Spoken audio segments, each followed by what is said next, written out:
Demographic change. Hello, everybody. Welcome to the conversation. I'm David Schuster. The 2022 midterm results are in, and in addition to knowing who won and who lost, we're also starting to get a pretty good look at who participated and the demographics, not only of the participants, the people who voted, but those who were elected. And the results are actually pretty intriguing. And here to talk about that is Bradley Sherman. He is the founder and CEO of the Super Age, which is a research and advisory firm.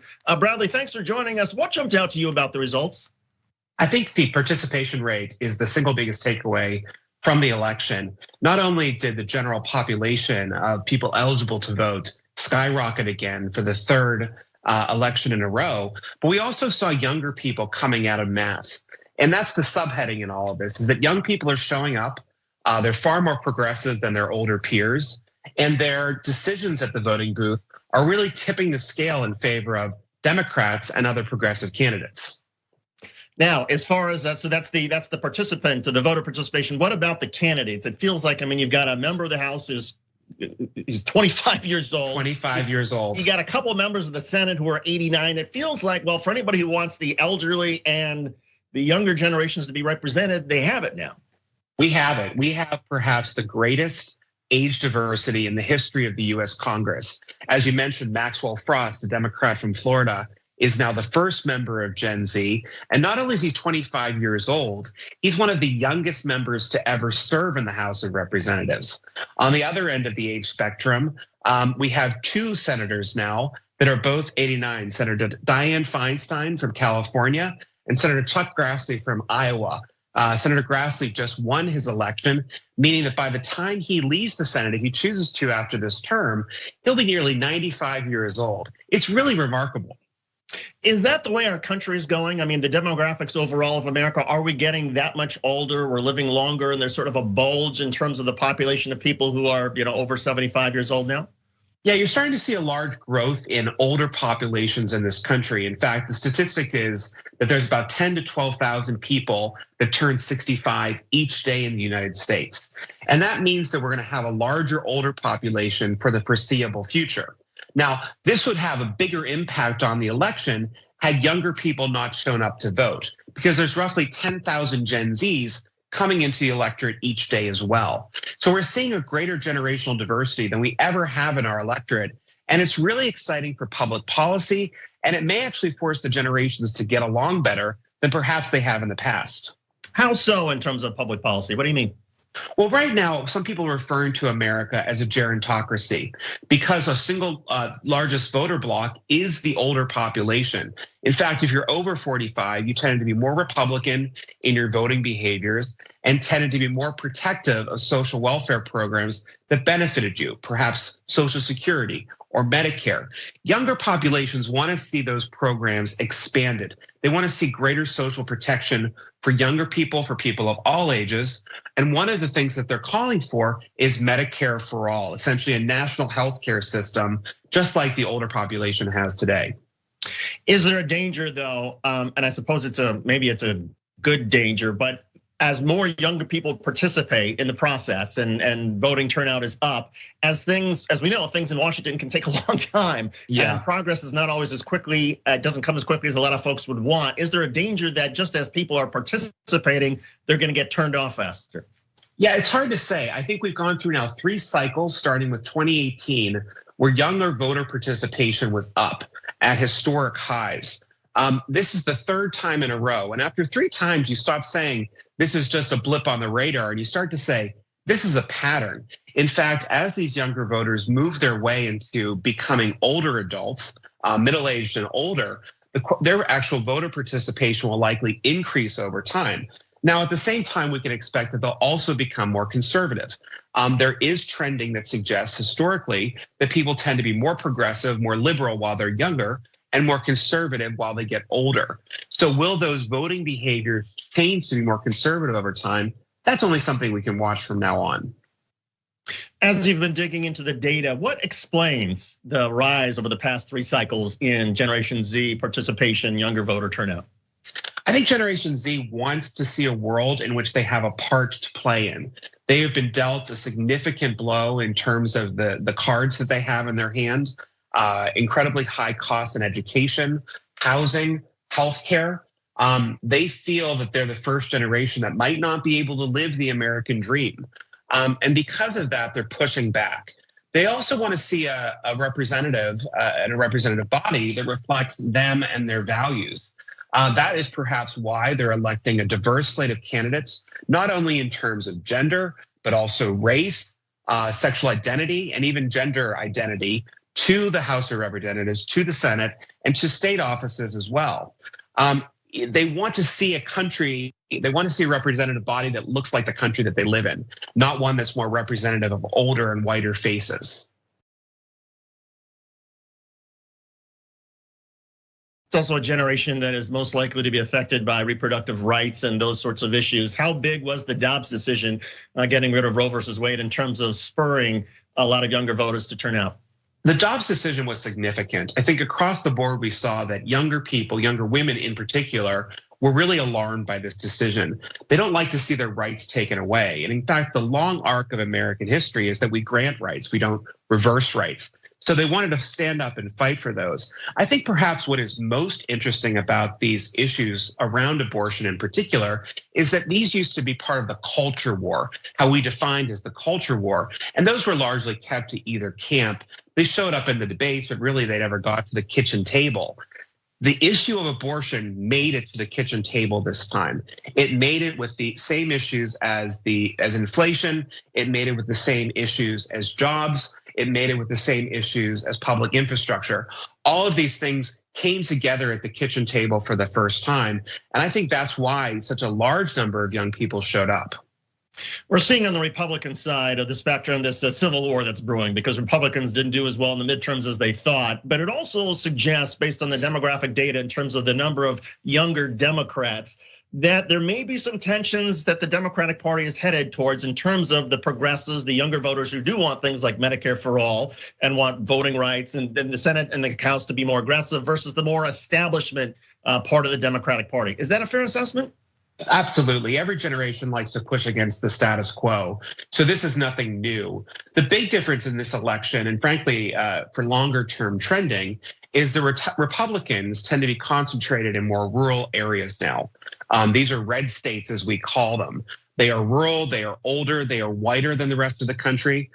Democrats, progressives tend to be more centered on the coast, in and around big cities or metropolitan areas.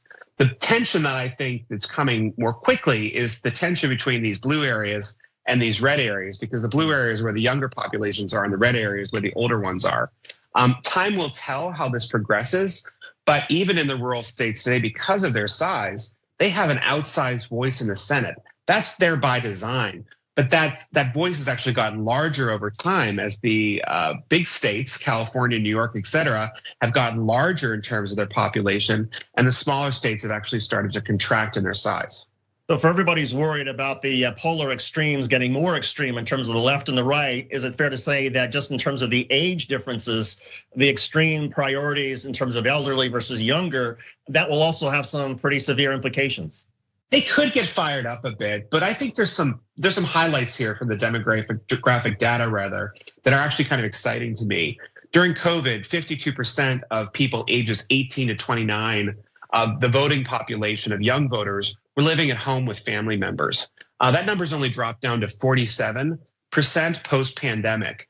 That means that older and younger voters are actually living in the same space together. They're sharing resources together. They're talking, in theory, about the issues that concern them. In fact, if anything, I think our shift in demographics might be cooling some of the tensions nationwide. We aren't necessarily going to see these extremes in the same manner that we have for the past, let's say, 7 or 8 years.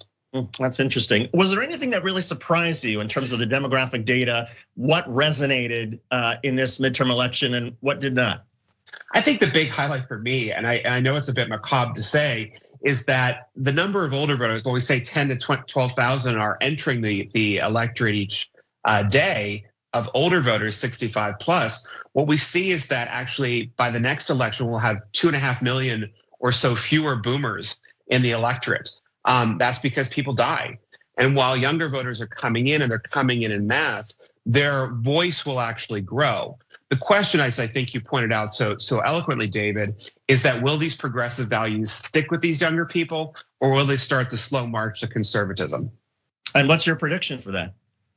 I think they're going to keep the progressiveness for a while. During this election and previous ones, around the age of 45 seems to be that magic line where people start becoming a little bit more conservative and a little less liberal. We've got at least one more cycle, at least one more, if not two, where younger voters, those under 45, will play a pivotal role in the selection of the next president and the next US Congress. I think the next presidential election is going to be a doozy. I think we're going to see incredible voter turnout, perhaps at historic rates. And that's exciting. That's good for democracy at the end of the day. But it's also kind of frightening in that the reason I think so many people will turn out in 2024 is because they're terrified either of Donald Trump and what he means for democracy, or on the Republican side because they think Joe Biden's not there.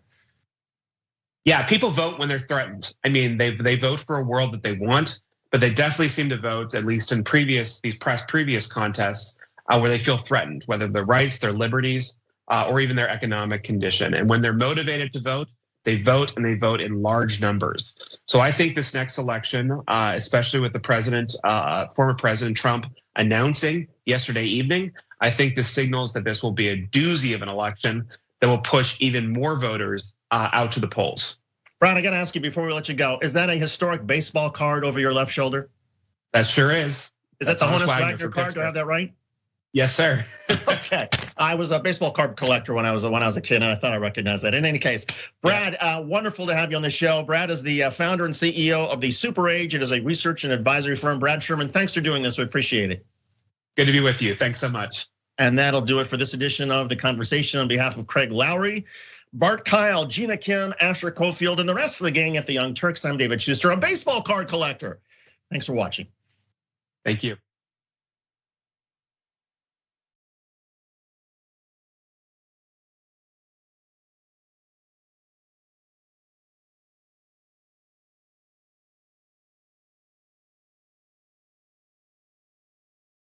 Cenk Uygur is not here today, which means that I will be able to talk during the show. Now, We'll see. Poor Cenk, under the bus. My God, if Jesus came back, how much would the Republicans hate him? Now you have to give away all of your possessions to the poor.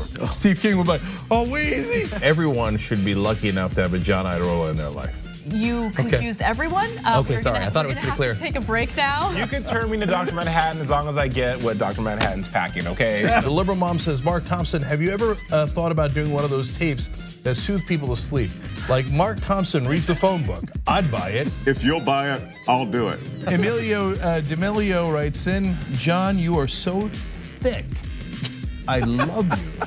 That's what he wrote. Pork Chop Express writes in and says John Iadarola needs a new jacket. Whoa. Those 24-inch pythons are about to burst out of his sleeve. Gun, baby. You know, the two people here said that their moms were both in love with you over Beauty and the Beast. Mm-hmm. That's an improvement. I usually get grandmothers. Charlie Turk. No, wait a minute, don't you dare. Chemical castration when we return from the break.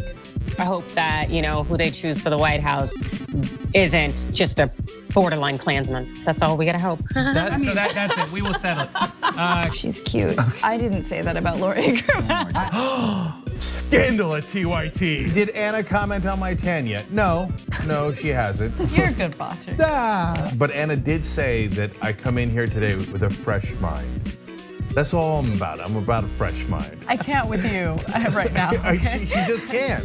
She can't, but nonetheless, we have to for another 3 hours. I'm back, baby. Let's rip into Republicans. See, don't miss the live show. That's great. Tell people, if you're a member, you get the whole live show whenever you want, because this stuff doesn't go into any of the clips.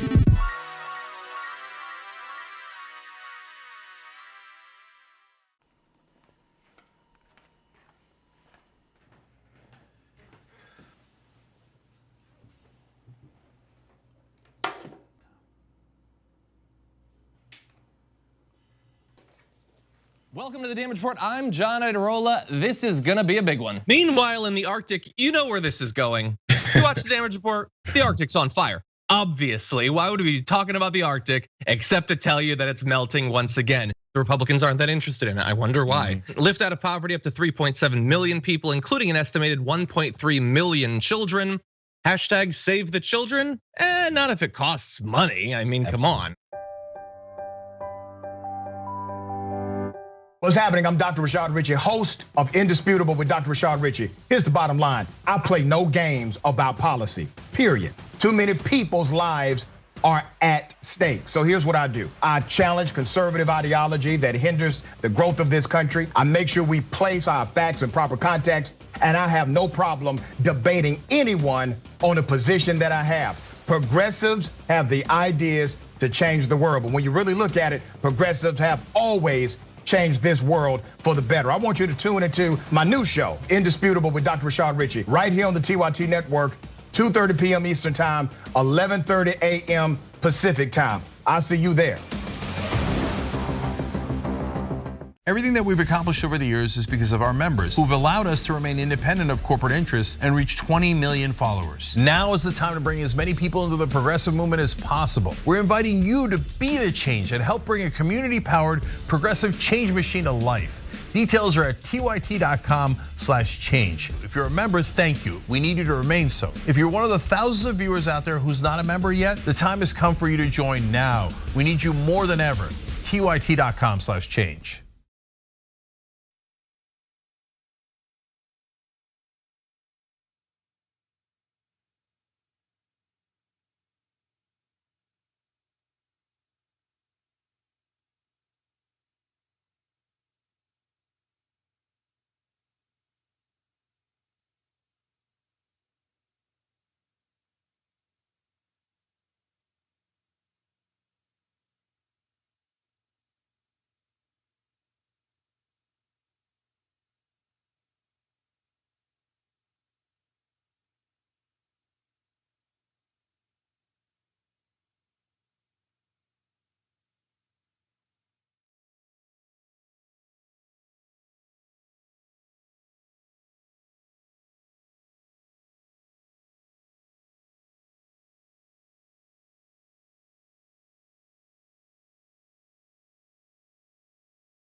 Woo! It's up!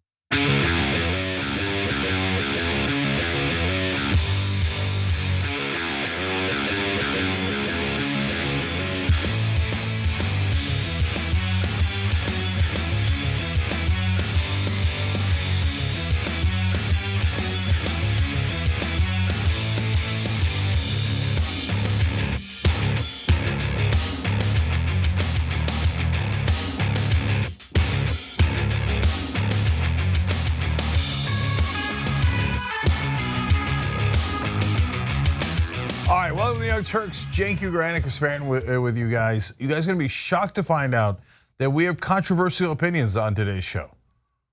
Brace for impact. So, including on the very first story. So, you know what, Anna? Without further ado, let's do it. You got it. Let's do it. Democratic leadership in the House of Representatives finally agreeing to step down from these leadership roles to pave the way for fresh blood that essentially has the same pro-corporate ideology as the old leadership. Now, of course, I'm talking about the House of Representatives, where Republicans have now taken control. And Nancy Pelosi earlier today had noted that she will be stepping down as House leadership to join rank and file Congress members in the Democratic Party. But she's not the only one. House Majority Leader Steny Hoyer and Democratic Whip Jim Clyburn announced today that they will remain in Congress next year, but won't seek a leadership position, joining Speaker Nancy Pelosi. Now, what's fascinating is who they are emphasizing to replace leadership. The development clears the way for Representative Hakeem Jeffries, of course, a congressman from New York, to current chairman of the House Democratic Caucus, to jump several rungs up the leadership ladder to replace Pelosi in the next Congress when Republicans will take control of the lower chamber. And we have discussed the possibility of Hakeem Jeffries serving as Speaker of the House. We knew that he was being groomed. In fact, the person who knew it the most was Cenk Uygur. Why don't we take a look at a video where we talked about this previously. Then he goes to who might replace Pelosi. Okay, and of course, I could have told you, and I did, I said it in my head. If we were reading it together, I would have told you ahead of time, Hakeem Jeffries. And in fact, you've probably seen me say that probably about a dozen times on the show already. Everybody knows it's gonna be Hakeem Jeffries, right? Cenk certainly knew it, and in a letter to fellow Democrats, Steny Hoyer said that he's proud of his work in leadership, but now is the time for a new generation of leaders. He quickly endorsed Jeffries, who faces no other challenger. Cenk. Yeah, so there's a couple parts of this story. First of all, on that prediction that was a year ago, but as I told you in that clip, I've said that for years and years. You might be thinking like, oh, okay, well, what's the big deal? Apparently he was the heir apparent, you don't get any credit for that. No, I don't care about the credit. What matters is at the time, the reason we were talking about it is because progressive leadership, namely Pramila Jayapal, who's head of the Progressive Caucus, seemed to be making moves and agreeing with Democratic leadership and Nancy Pelosi because she was under the misimpression that Pelosi was going to back her. And that's where I was saying, don't be absurd. And guys, after the fact, everybody says it was obvious, but before the fact, there's always like tons of speculation. And whenever I say something like that, they're like, oh, you don't know that. Maybe Nancy Pelosi's gonna give it to someone who's the ideological opposite of her, like a progressive. No, there was a 0% chance of that. as usual, we were right and they were wrong. I don't know how many times we're gonna go through this where they're still gonna be like, no, I don't see it. I bet Democratic leadership is our best friend. No, Pelosi is a corporate Democrat. She was always gonna hand it off to another corporate Democrat.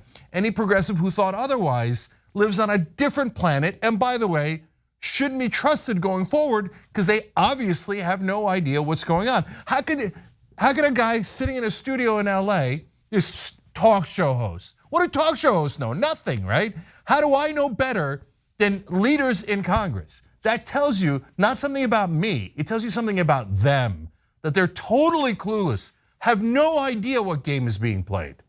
So of course it's Hakeem Jeffries. I'm gonna get back to Pelosi in a second, but Anna, what did you want to say? Well, the reason why you easily predicted this is because you have a pulse, right? Like, you think for yourself, you have a pulse. I mean, the truth is like slapping everyone in the face constantly. And there are people who just, it seems like they're almost paid to gaslight and tell everyone, no, don't believe what you're seeing, don't believe what you're hearing. It's actually the opposite. Pramila Jayapal never stood a chance, and I'm glad that you mentioned that component to the story. Now let's go to some other potential members of Congress that could be promoted to leadership positions. First off, in regard to Hakeem Jeffries, I think it's notable that Representative Joyce Beatty, who leads the Congressional Black Caucus, said that the group was likely to vote unanimously for Jeffries, who is a member of the Congressional Black Caucus, over any potential challenger, including Hoyer.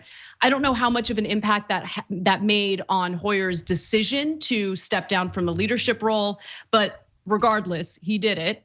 Clyburn's announcement further, according to The Hill, paves the way for Jeffries. In addition to Jeffries, he endorsed the two other up and coming Democrats, Representatives Catherine Clark from Massachusetts and Pete Aguilar from California, who are expected to seek the number 2 and number 3 spots respectively. Cenk, Aguilar and Clark, maybe they're progressives. I don't know, you tell me. No, of course they're not progressives.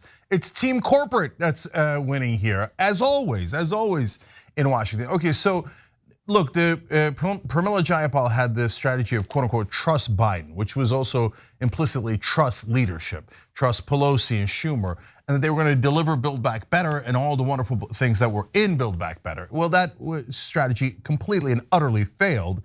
They did not get Build Back Better. They got tiny little shards of it past an Inflation Reduction Act, but over 90% of it did not pass. So the strategy was wrong. The second part of it was, oh no, that's okay, Pelosi, if we're good to her and we just listen to her and we bow our heads, she's eventually gonna do what we want. And that strategy has now been proven definitively to also be a complete and utter failure. Now, does it matter if it's Hoyer or Jeffries? Is it personal in some way? Oh, we don't like Jeffries. No, it doesn't matter at all. Hoyer's a corporate Democrat, Jeffries is a corporate Democrat. I don't care which one of them it is. It's totally irrelevant. If you give me a progressive like Katie Porter, Jamie Raskin, someone who's progressive adjacent, then it could matter, right? But as long as it's a corporate Democrat, I don't have any beef with Hakeem Jeffries in particular. And what are you gonna do? Put like Gottheimer there? It doesn't matter. They all are gonna do exactly what the donors tell them to do. So should progressives vote for him? Of course not. There's literally zero reason to vote for him.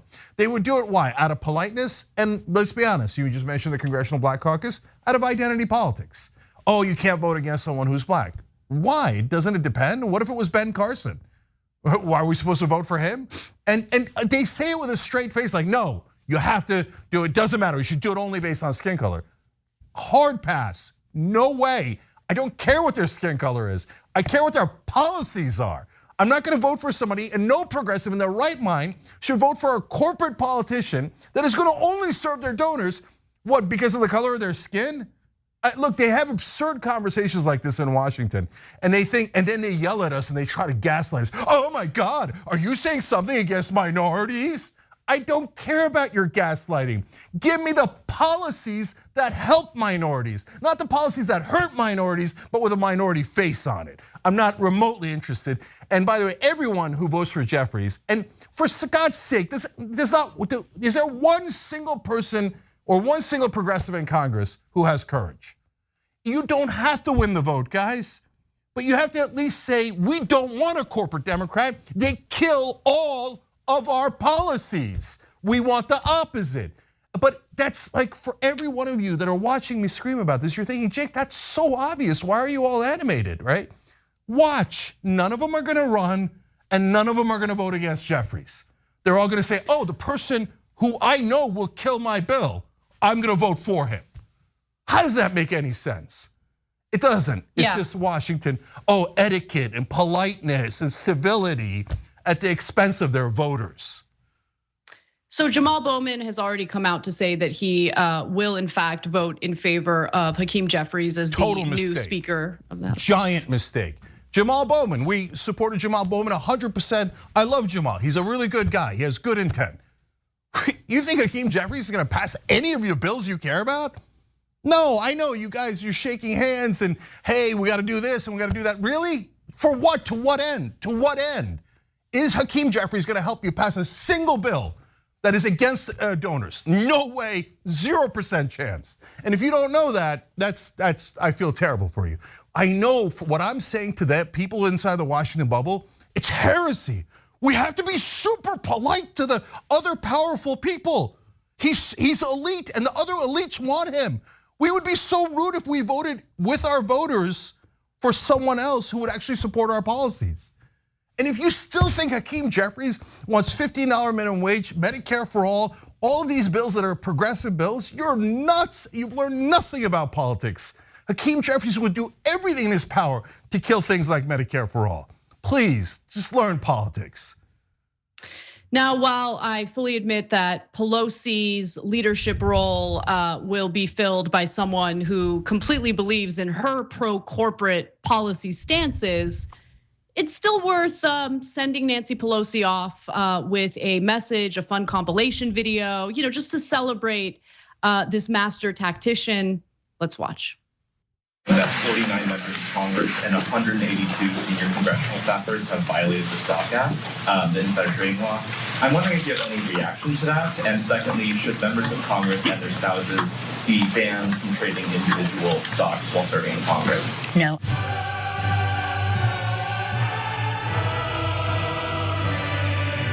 Later at the lunch, just maybe you might want to watch, I'm going to be reading a poem written by Bono. We're privileged to have a contribution from one of the great creative talents of our time, Lin-Manuel Miranda.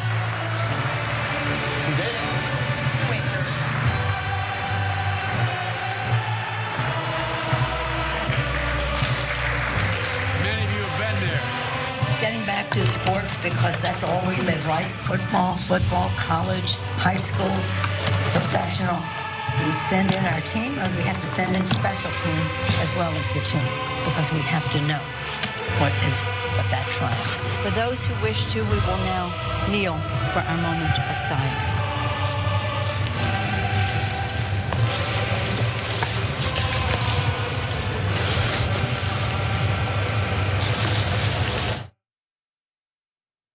Nancy Pelosi, Democratic House leader for a long time, but not for a good time. Yeah, so guys. Final words, Cenk? Yeah, absolutely. So if you read a single article about Nancy Pelosi, and it doesn't matter where it is, even a Fox News host was like raving about her. Why? She delivered the corporate agenda perfectly. Why wouldn't they like her? I know the politics is, with the right wing bashes Nancy Pelosi, but that's just theater, okay? In terms of of 98% of the articles that you will read, or if you watch cable news, certainly in mainstream media, they will all tell you, Nancy Pelosi was amazing, historic, wonderful, amazing, the master legislator, the greatest ever. I mean, I read an NBC News article where they had about 40 quotes where they're all like, it's the greatest ever, unbelievable, wit. And I'm like, okay, great. Show me what the hell you guys are talking about. What did she pass, right? What is she so legendary about? So first of all, they're like, did you know she was Speaker of the House twice? Yeah, I know. She was a leader of the Democrats for 20 years. Yeah, I know. So how long was she Speaker of the House? So like, she was Speaker of the House 2 different times for a total of 6 years. Wait, I did the math on that. 20 years, and she was Speaker for only 6 of the 20. That means 14 out of the 20 years that she led the Democratic Party in the House, they were out of power. That's not a good record, that's 6 and 14. And then they say, well, she won historic wins in 2006. and then in the Trump's midterm elections. Well, they're both midterms against deeply unpopular presidents. Anyone could have won those elections in a massive landslide. George Bush was at like 20%, like in the 20s in approval rating. Trump was despised by the country. Those were the easiest wins in political history. Look, if you don't know that, you don't know politics. Let's just move on. Okay, if you're just kissing our ass for the sake of kissing our ass, let's also move on. But lastly, they said, oh no, she passed historic bill. So I'm gonna read it to you from NBC real quick. They say Pelosi was a central player in passing the most significant laws in recent history. Okay, from President Barack Obama's signature health insurance measure. Obamacare was literally Romney Care. It was cooked up by the Heritage Foundation, which was a right-wing think tank, and they had a supermajority. If you can't pass a bill that the Republicans initially were in favor of, when the Democrats have a supermajority, you have your entire party and most of their party, I know they turned against it later, I know that. But it was their idea. If you can't pass that in a supermajority, there's nothing you can pass. That's the lowest bar in history. But everybody's like, oh, she was so historic. In what? Jesus Christ. President Joe Biden's climate change initiative. You mean the one that got gutted and 5% of it passed in the Inflation Reduction Act? And she was totally failed in passing Build Back Better. She said for sure she was gonna pass it. Complete utter failure, voting rights, failure, $15 minimum wage, failure. I can give you a dozen other that are failures. And then they give her credit for the last two, climate change initiative from George W. Bush. So you help the Republican pass super weak sauce climate change bill so that the Republicans can pretend they did something. And then the fourth one, and George Bush's bailout measure. Oh, you helped George Bush bail out bankers. Well, as Nancy Pelosi would do. And the fourth one is Donald Trump's COVID rescue plan. That was like nearly unanimous. The Republicans and the Democrats were always gonna do that rescue plan. So that's her big, giant legislative achievements. Either the easiest things in the world or something counterproductive like the Wall Street bailout that George W. Bush wanted. Congrats, wow, what a historic leader. And I'm telling you things that are incontrovertible facts, and everyone in mainstream media will be outraged that I did not kiss the ass of someone who was powerful and got almost nothing done. All right, lots to think about while we go to break. When we come back though, we have just this outrageous tell-all interview featuring Sam Bankman-Fried after the collapse of his crypto exchange platform. Lots to get to, don't miss it, we'll be right back.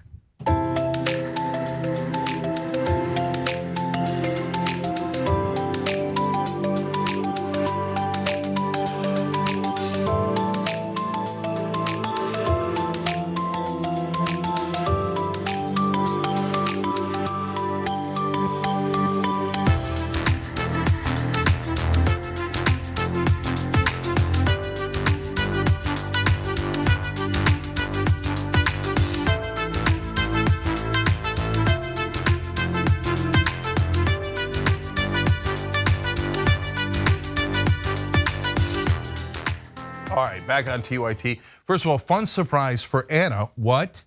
In the bonus episode today for members. Ooh, interesting. So, we're doing food for thought. I think this is gonna be the last week of 150 giveaways of $100. We'll see if, I think the giveaways are gonna continue, but it might be a lower amount. So make sure you jump in it. Get membership now. You'll get to see the fun bonus episode today where we have the surprise for Anna. You've got an excellent shot at winning a $100 Blue Apron gift card. So tyt.com/join. And if you're watching on YouTube, of course, the join button's right below the video. So great week to do it, great day to do it. All right, the throat. Wait, hold on. What is a surprise? Like what? Not a big deal, just a surprise. It wouldn't be a surprise if I told you, would it? Point. I don't know, I feel like surprises on a live show for someone who's not really a big fan of surprises, not a good idea, but okay, we'll see. Okay, all right. I mean, look, someone who's salty and breathes fire, should you just come up to them and go, surprise? Okay, probably not. There might be a jerk Harris involved, but I'm gonna risk it. I'm gonna risk it tonight in the bonus episode. Okay. So everybody check it out, tyt.com/join. All right, go to our members. The Throat Goat Dragon says, as a Brooklynite, I want it on record how much people here despise Hakeem Jeffries. Yeah, of course, but that's why Washington picks them. If they were really popular with the people, do you think Washington would pick them? Of course not. They would do the exact opposite. For years now, for about 6 years at least, maybe 7 or 8, Bernie Sanders has been the most popular politician in the country according to polling. I'm not making that up. You could look at the polls, right? And he's the person with the least amount of power in Washington. There you go. It's not the bug, it's a feature. OJam says, you already knew how Dem leadership is going to call any progressive criticism of Hakeem Jeffries as a racist attack too. Of course. Even when it comes from a black person like Ilhan Omar. Well, I don't know that she's going to criticize him. I mean, she's part of the Congressional Black Caucus, and they all were like, oh, okay, great. So Cori Bush, Jamal Bowman, Ilhan Omar, so apparently Ayanna Pressley, they're all good with voting against their voters' interest.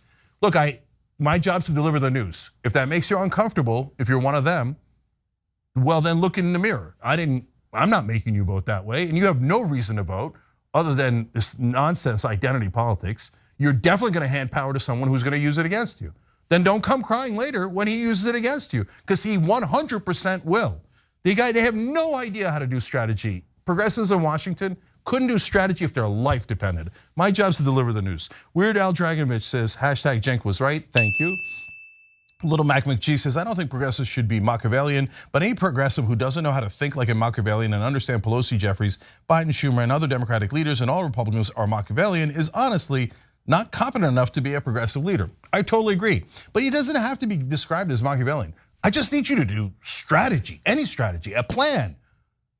Has a progressive leader had a plan in decades? A plan to win? I've never seen it. I've never seen them even try, to be honest.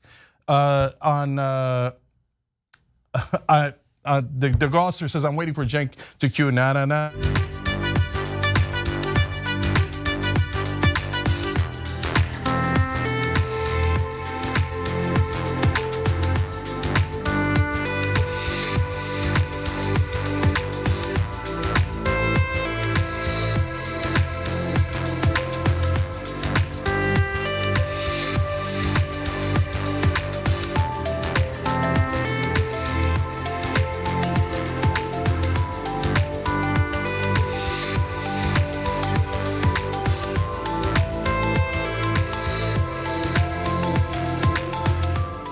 Back on TYT, Cenk and Anna with you guys, but also Shanti Naroon, Margot Munir, and Jeffrey Tucker. You guys are amazing. You're American heroes.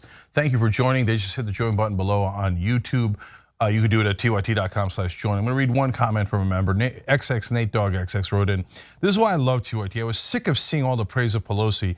TYT always tells the truth.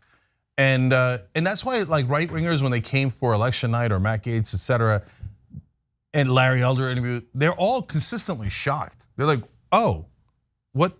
They're not just blindly and falsely praising Pelosi, Schumer, and Biden. They're actually telling the truth about both sides. Yeah, I know in American media to actually do the news and do it honestly is absolutely shocking. But yes, that's what we do here. All right, Anna. All right, let's get to our next story.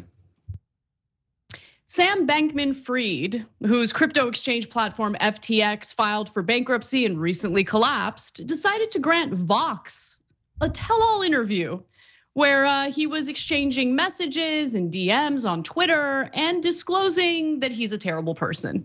So let's get right to it. First off, it's notable that he has absolutely no shame, considering the people who invested in crypto using his platform have lost, in some cases, their entire life savings. Looming over our whole conversation, writes Kelsey Piper over at Vox, was the fact that people who trusted him have lost their savings and that he's done incalculable damage to everything he proclaimed only a few weeks ago to care about. The grief and pain he has caused is immense, and I came away from our conversation appalled by much of what he said. But if these mistakes haunted him, he largely didn't show it. I would say because nothing seems to be haunting him. Now, let's go to some of his claims through this interview. One question on which I've seen widespread speculation is whether Bankman-Fried thought it was okay to do unethical things for the greater good, a position that hardcore utilitarians which Bankman-Fried has identified as in the past, might hold. Now, back in the summer, when the same Vox reporter asked him about that, balancing ethics and trying to carry out good deeds for the community, he seemed to agree that there needed to be a clear red line, there needed to be some balance. He said this: there is some line. The answer can't be there is no line, or else, you would end up doing massively more damage than good, foreshadowing to say the least. He continues, and I think more generally, you could say, okay, fine, but just like subtract that out. But I don't think it's that simple either, because there are a lot of complicated but important second order harms that come if your core business is bad for the world, in terms of your ability to work with partners and your ability to work with partners in your philanthropic efforts. Now, if that statement is confusing, I gotcha. What he tried to provide an example, and he talked about, like, let's say a tobacco company, which of course is selling products that kill people and make them sick. That's the core of their business. But at the same time, if they're raising money or doing some good deed for the community, it doesn't really matter when you consider the harm that's being done by its core business. Now, the Vox reporter just recently had another conversation with him, and he has completely changed his tune. Here's what he has to say: those well-considered ideas about balancing ethical imperatives, it's not true, not really, he said now. No, he's shameless though. He's so like he doesn't care. He's in the Bahamas. He thinks he's untouchable. He'll probably have to testify in a case against him and FTX.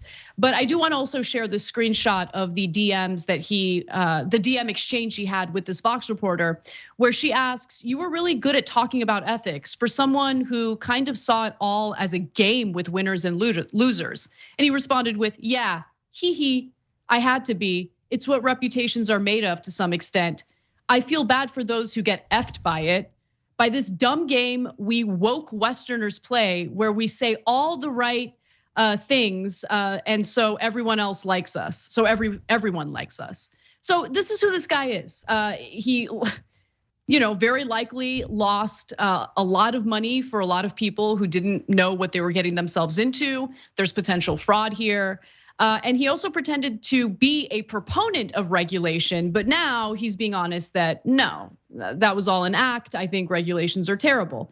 Bankman-Fried characterized his past conciliatory statements toward regulators, like when he said just last month that some amount of crypto regulation would be definitively good, as little more than PR. In doing so, he all but confirmed the view of critics who have argued that his overtures to Washington were much more about image than substance. So he was all about the PR game, but anything that he said prior to the collapse of FTX seems to have been complete and utter lies, things that he didn't actually believe in. And then finally, I think this is the most important part, the accusation that FTX allowed for the other company that Bankman-Fried founded, known as Alameda, a hedge fund, basically allowed them to take depositor money from FTX and gamble with it. Bankman-Fried has maintained that FTX has never invested the deposits of crypto account holders on the exchange, while he continued to insist that FTX did not directly use account money in this way. He said that Alameda, which he also owns, had borrowed far more money from FTX's balance sheet for investments than he had realized, which ultimately left FTX vulnerable to the crypto equivalent of a bank run.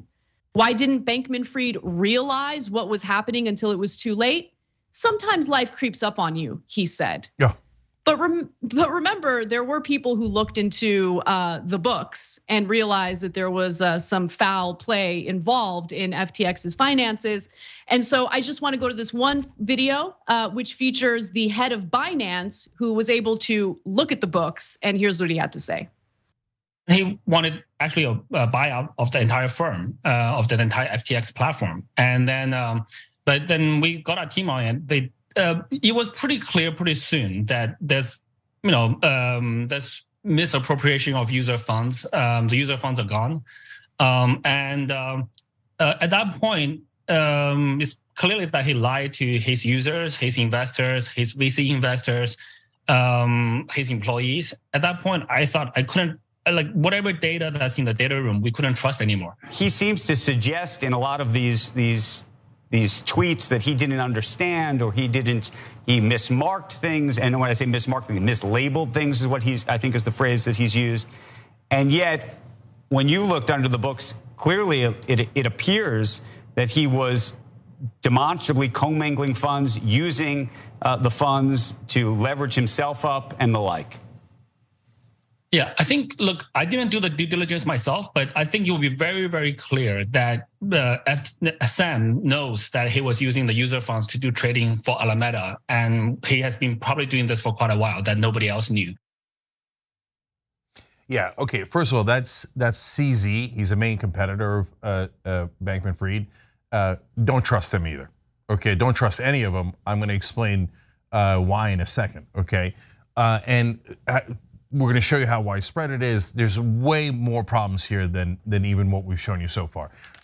But first, I just want to make sure that everybody understands the scheme that Sam Bankman-Fried did. So he's got FTX. You guys are putting your money into FTX, and then he's got Alameda where he gambles. He's got a hedge fund. He's making investments. He's going to keep the profits of this, right?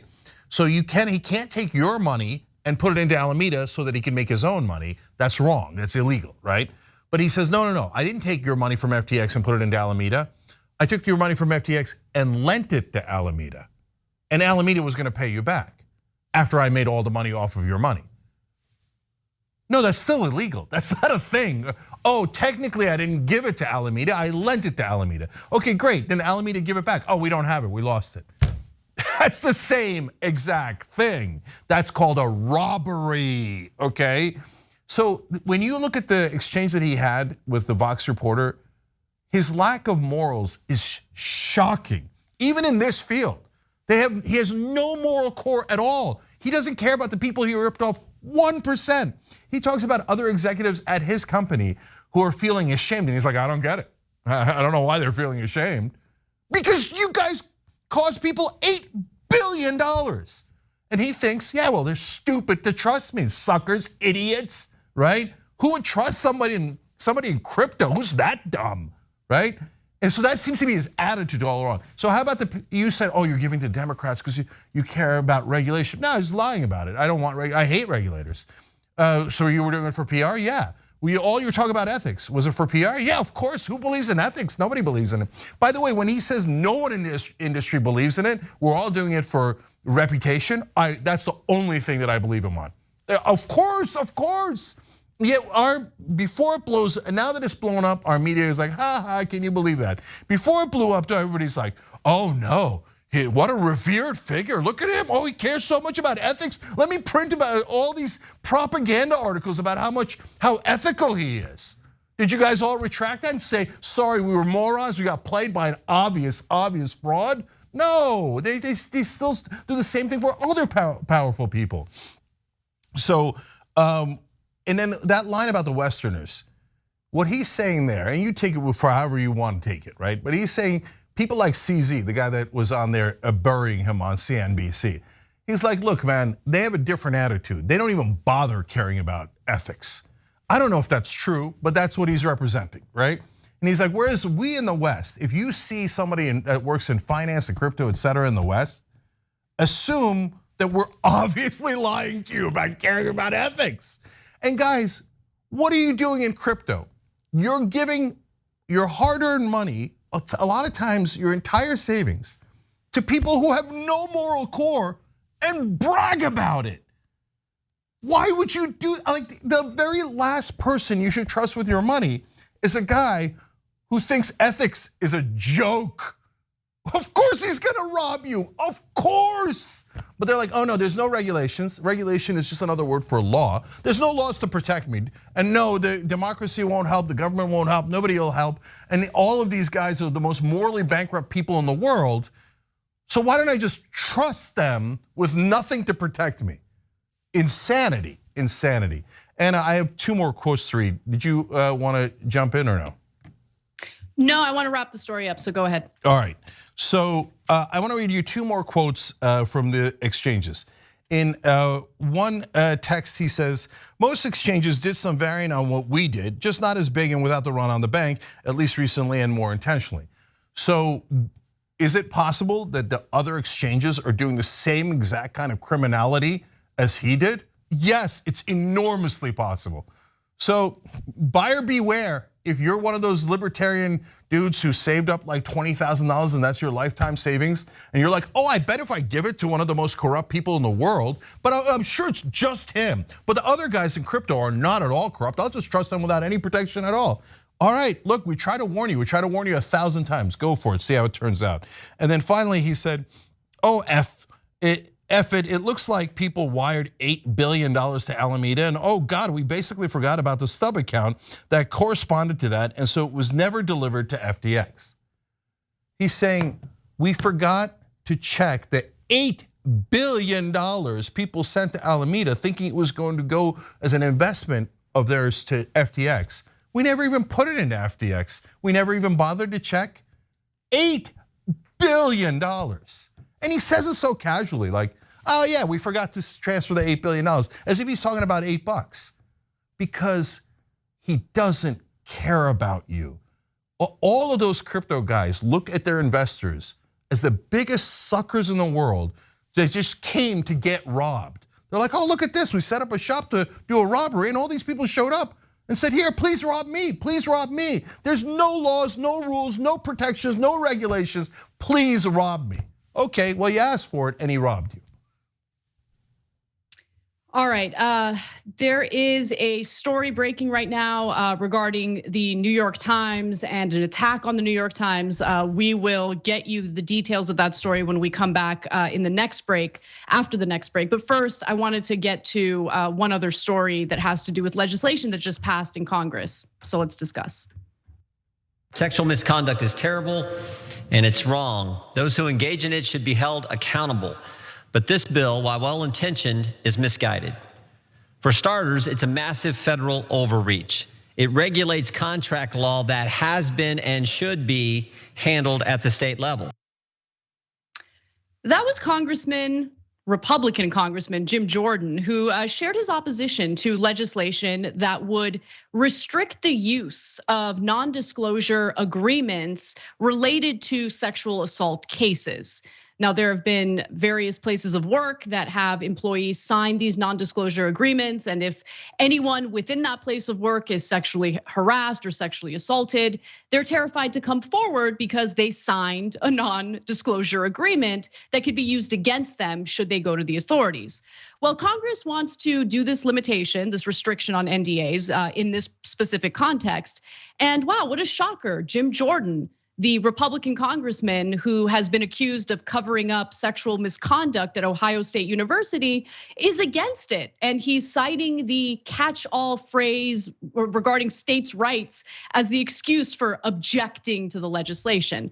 But luckily, the legislation did in fact pass.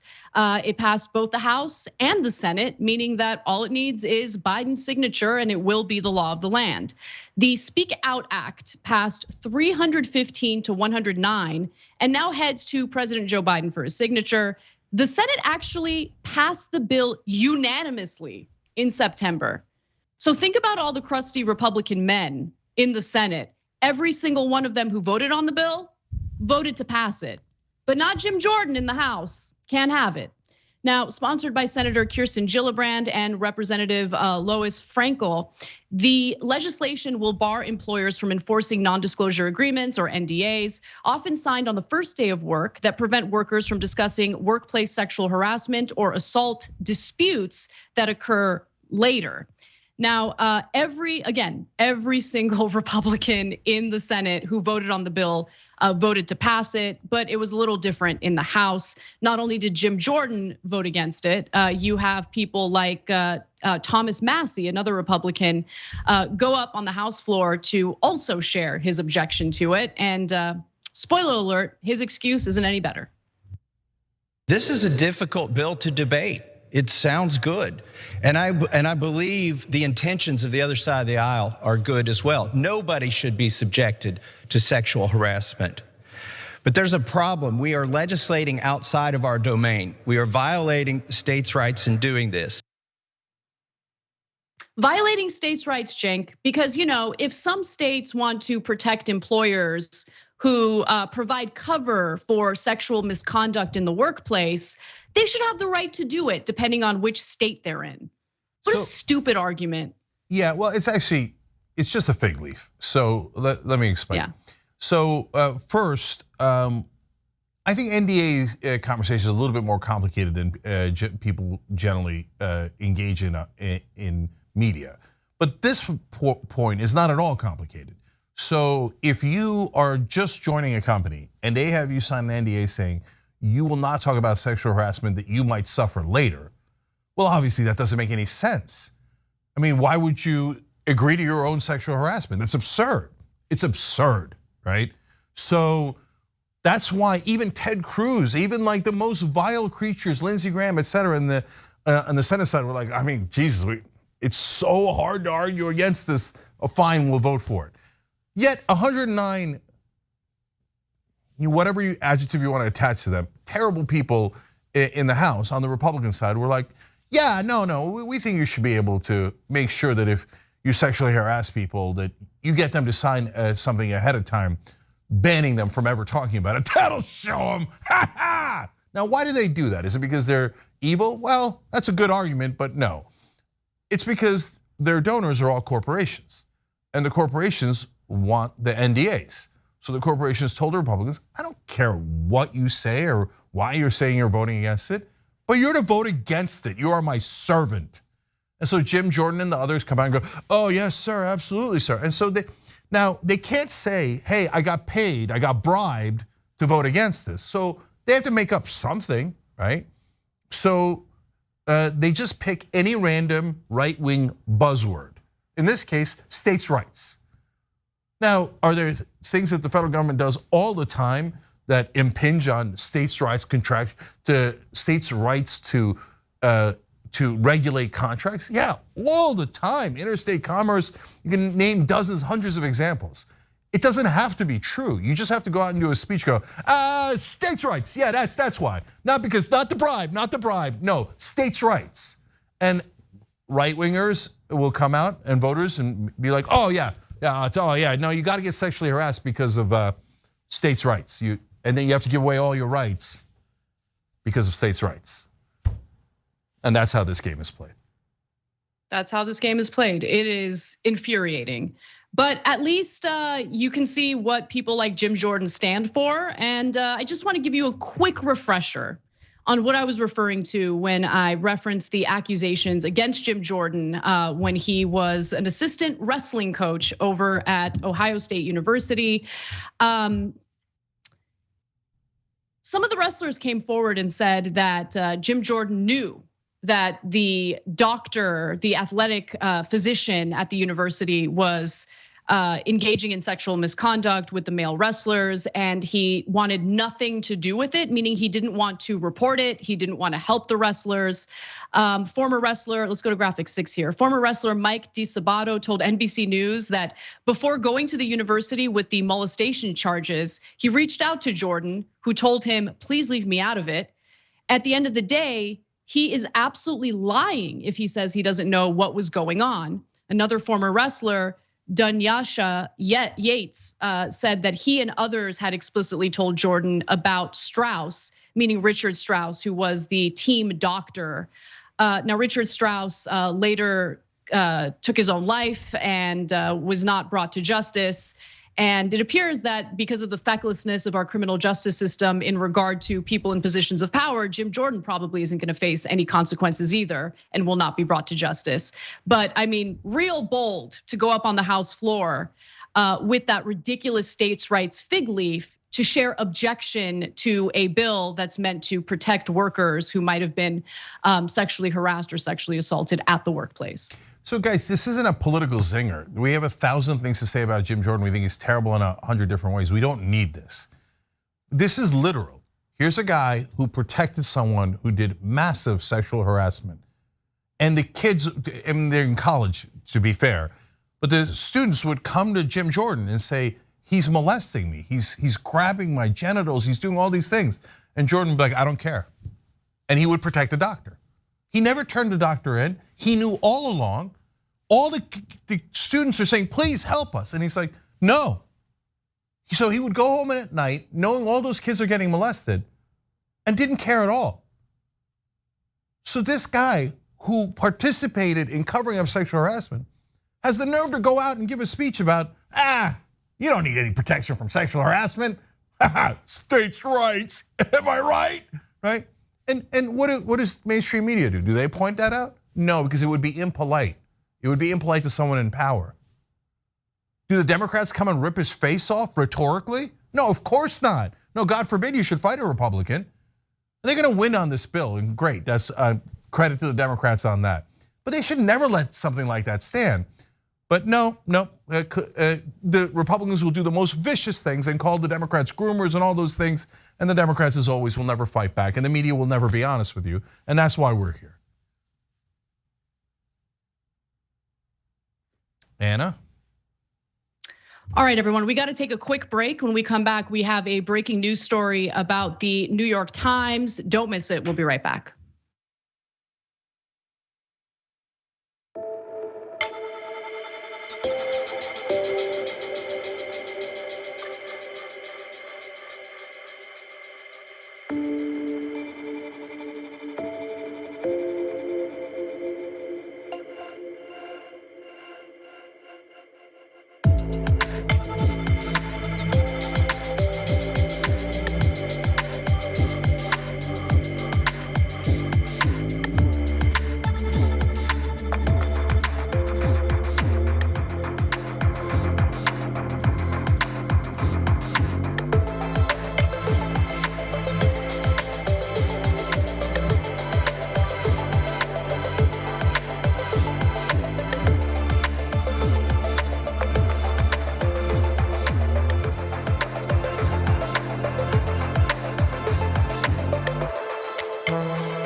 All right, back on TYT. Let's go to YouTube members. Christopher Conkright and Googly Eyes just became members. You guys are awesome. Thank you. Appreciate it. Rock and Roll Forever writes in a 12-pack of Variety Sam Adams beer and 2 marijuana joints all set. Let's get this party started. Hey, you do you, boo. Okay, just don't drive, but otherwise, relax, sit back, and enjoy the show. Yes! Nathan says, I'm tired of voting for the lesser of two evils. That still doesn't help. The whole system never helped me any, 100%. But at the same time, like, yeah, if you are going to block a fascist like Trump from getting into office, you kind of helped yourself by preventing fascism.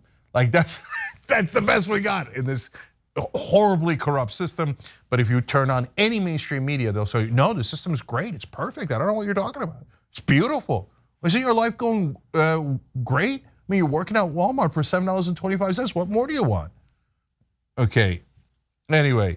Imad Ghazi writes, says, what an amazing feminist. At the age of 82, Pelosi came to the conclusion that there are other women who would like to make a career too.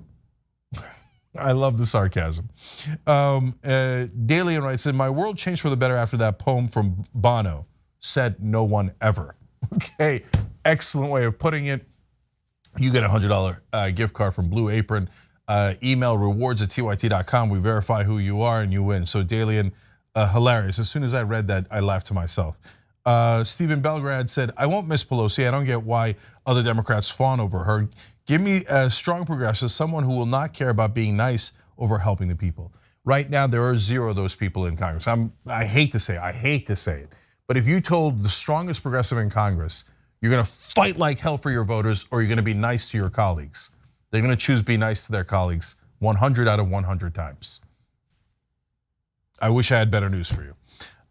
Chaplain Fred, AKA Prayer Dragon, says, I'm back. My membership, Jank, Anna, I love your ranks and how Anna was so patient, I think.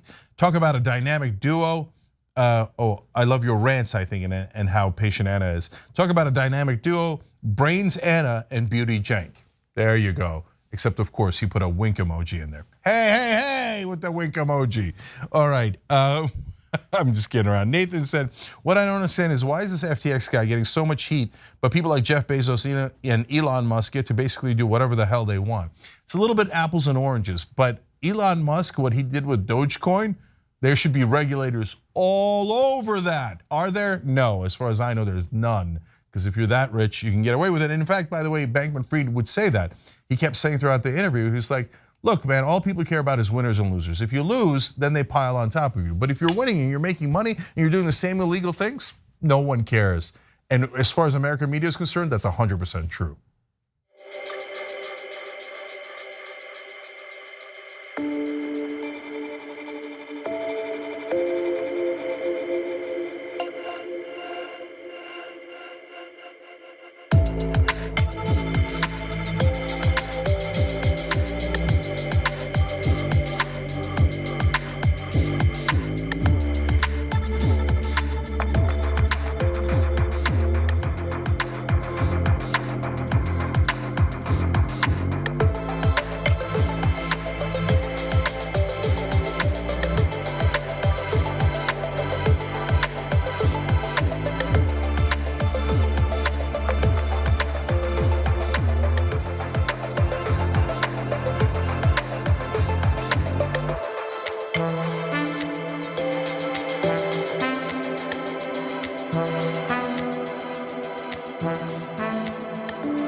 Back on the Young Turks, Cenk Ugranik is sparing with you guys.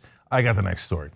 So Pete Sessions is a Republican in Congress, and he has found something abhorrent, just awful, one of the worst things you've ever seen in your life. It's so bad, he compared it to slavery. Wow, what is going on in America that is so bad that it's the same as or similar to slavery? Well, let's find out. The product is being marketed, the product is being sold, the product is being advocated by people who are in it to make money. Slavery made money also and was a terrible circumstance that this country and the world went through for many, many years. Because the people in the marijuana business are trying to make money. So first, before we even get to the slavery part, can I just ask Congressman Sessions, which industry isn't trying to make money? So if that's your standard, will the oil companies try to make money? Are they the same as slavery? No, you kiss their ass 24/7. Oh my God, we gotta drill more, we gotta give more subsidies to the oil companies who are my top donors. Well, when they're trying to make money, Pete Sessions, isn't that the same thing as slavery? No, only when you do it with marijuana. But wait, to be fair, he thinks, oh, marijuana's so dangerous, reefer madness, oh my God, if you smoke marijuana, your head's gonna explode. Oil is causing climate change, which might end life as we know it on the planet. You think marijuana is worse than that? And of course he does, because he doesn't get paid by the marijuana industry, he gets bribed by the oil industry. So that's why. Now to the slavery point. I mean, guys, they have no shame at all. Look, I hate to say it, and it's gonna trigger some people, and so I'll give you a warning on it. But in slavery, they would whip people and the skin would come off the back as you did the whipping. They would lynch people and then burn them and then take their body parts as memorabilia. They did picnics around lynchings. And this guy thinks smoking a joint is the same thing? Republicans have no shame at all. Guys like him have no morality whatsoever. Here, let's give you more from this clown. And drugs are crippling. They cause addiction, they cause crime, and they cause mental issues. During my lifetime, we've gone to where we stopped allowing cigarette smoking in public, but now openly allow marijuana to be just used all over the place in communities that cause harm. Now, a lot of drugs are very dangerous, like fentanyl. It's a disaster for the country. Tens of thousands of people are dying. I don't think we're taking that epidemic nearly serious enough. But marijuana? Marijuana is like the equivalent of having a Coors Light. But for this guy, he's like, oh my God, I'm stuck in the 1950s and 60s. I heard marijuana's being brought in, it's crazy, oh, it's so dangerous. No. Tobacco, which I'm sure he supported as well, the oil companies, et cetera, are far, far, far more dangerous than marijuana. And is he right, by the way? Are the American people really worried about this dangerous marijuana? Let me show you one graphic here. Let's go to graphic 3, and then we'll bring Anna in for more heat. Support for legalizing marijuana. Oh, look at that. That was a 66% around 2018. It's even higher now. So 2/3 of the country thinks that it's perfectly okay and should be legal. But this guy says it's the same thing as slavery. Anna. Yeah, I mean, all the points you made are so accurate. And just to buttress your point about the corruption involved in swaying these politicians to either support or oppose things, I don't know if people remember Congressman Bonner, but he was, I believe, the speaker under Republican leadership. And he was 100% against marijuana legalization. He was outspoken against it. And then after he was out of Congress in the private industry, he decided to enter the great business of marijuana selling, growing and selling. Like that was what he focused his energy on as soon as he was out of Congress. Anna, I'll just give you one more piece of color on that. John Boehner. Boehner, yes, that's right. I don't know if you did that on purpose. What was his name again? Okay, yeah. And it's not Boehner either. So Boehner would, before a vote on tobacco, literally went to the floor of the House and started handing out checks from the tobacco lobby. That's a documented fact.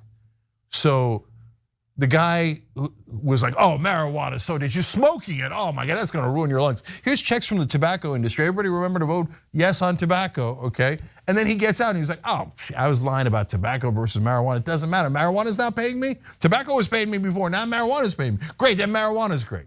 That's how these politicians are. American media lies to you 2,000%.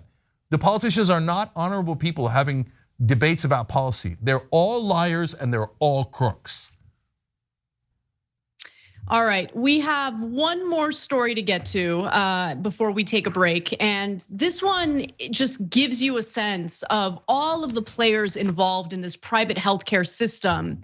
And we need to defeat every single one of them if we want a healthcare system that actually works on behalf of people and keeping them healthy. So the private healthcare industry is so unaffordable that patients in the United States are now turning to lenders in order to finance the medical care that they need. And unfortunately, some of these lenders and banks behind this effort are exploiting and preying on people when they're in their most vulnerable position.